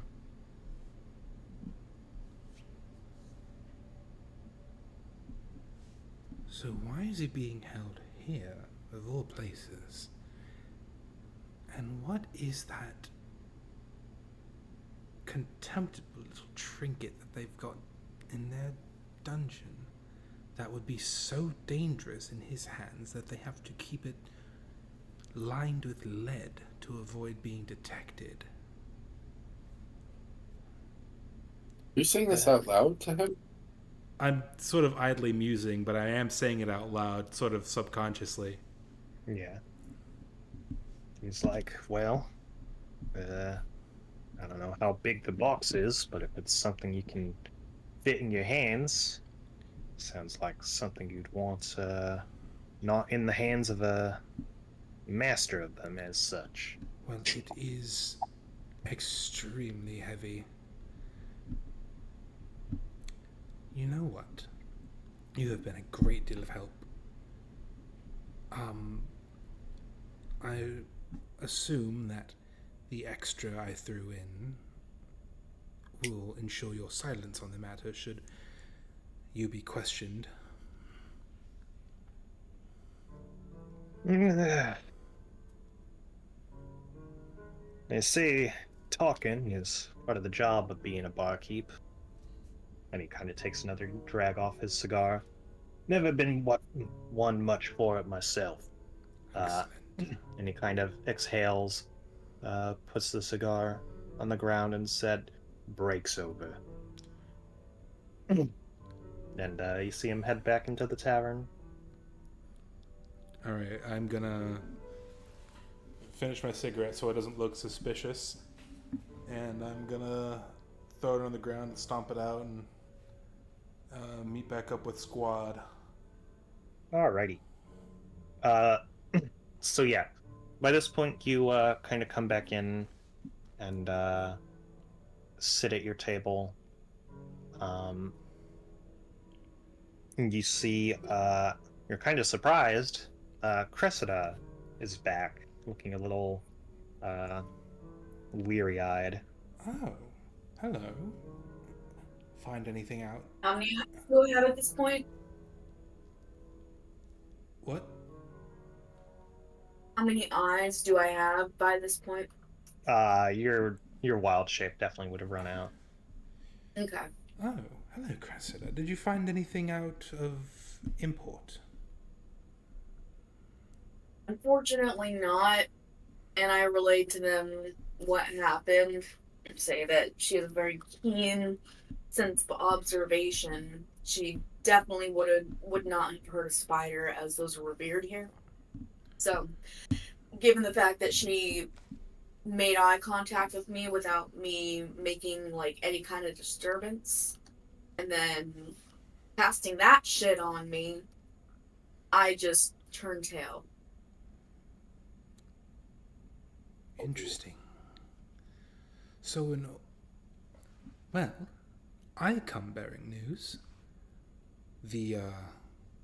Our friend over there, the hinges on his jaw were a bit rusty, so I greased them up with some coin.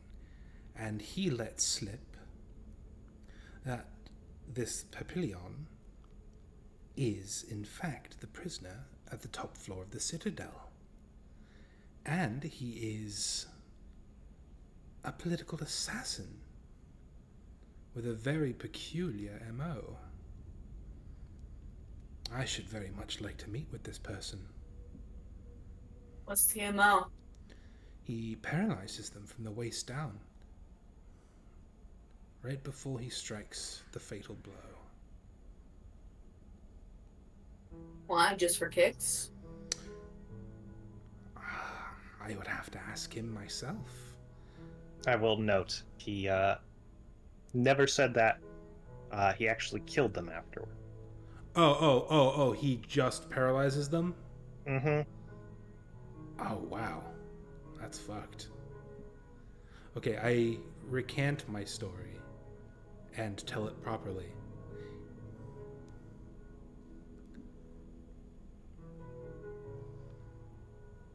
I should very much like to meet this person who shares my hatred of corrupt nobility.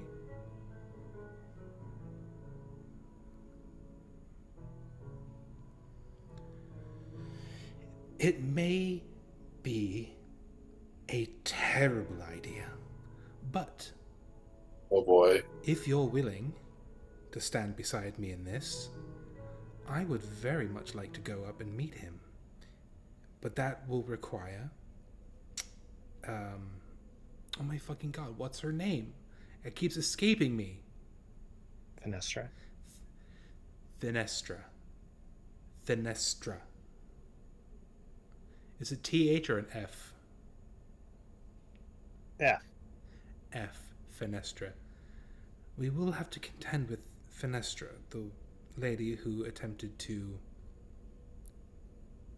tether Cressida in her wild shape. And I'm fucking out.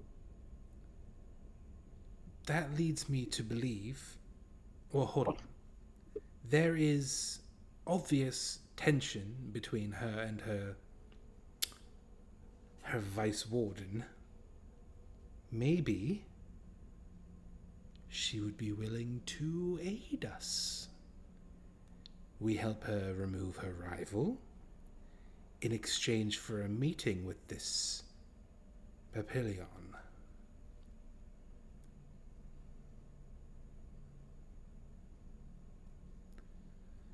Of course, if you want to leave well enough alone and continue on our way, far be it from me, majority rules.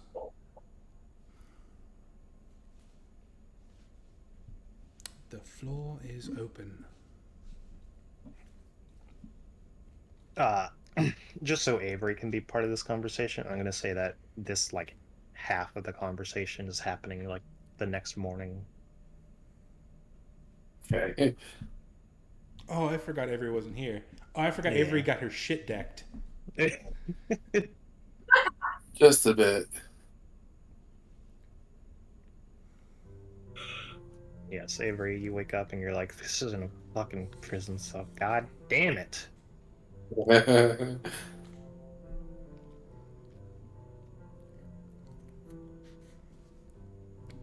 So I'm assuming everybody's here to listen to this? Yeah. Okay. Or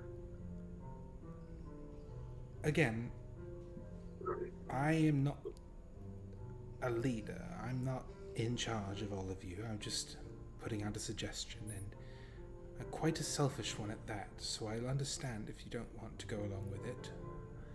And we can simply move on to the next settlement and continue searching for this Triton woman.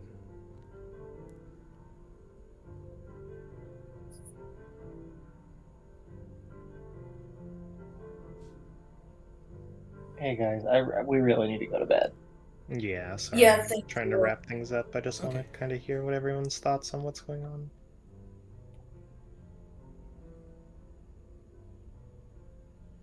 I'm good here. Alright, I guess you guys want to just... It sounds like not everyone's lucid enough to really understand what Simon's getting at, so we'll come back to this next session. Okay, sure, fair enough.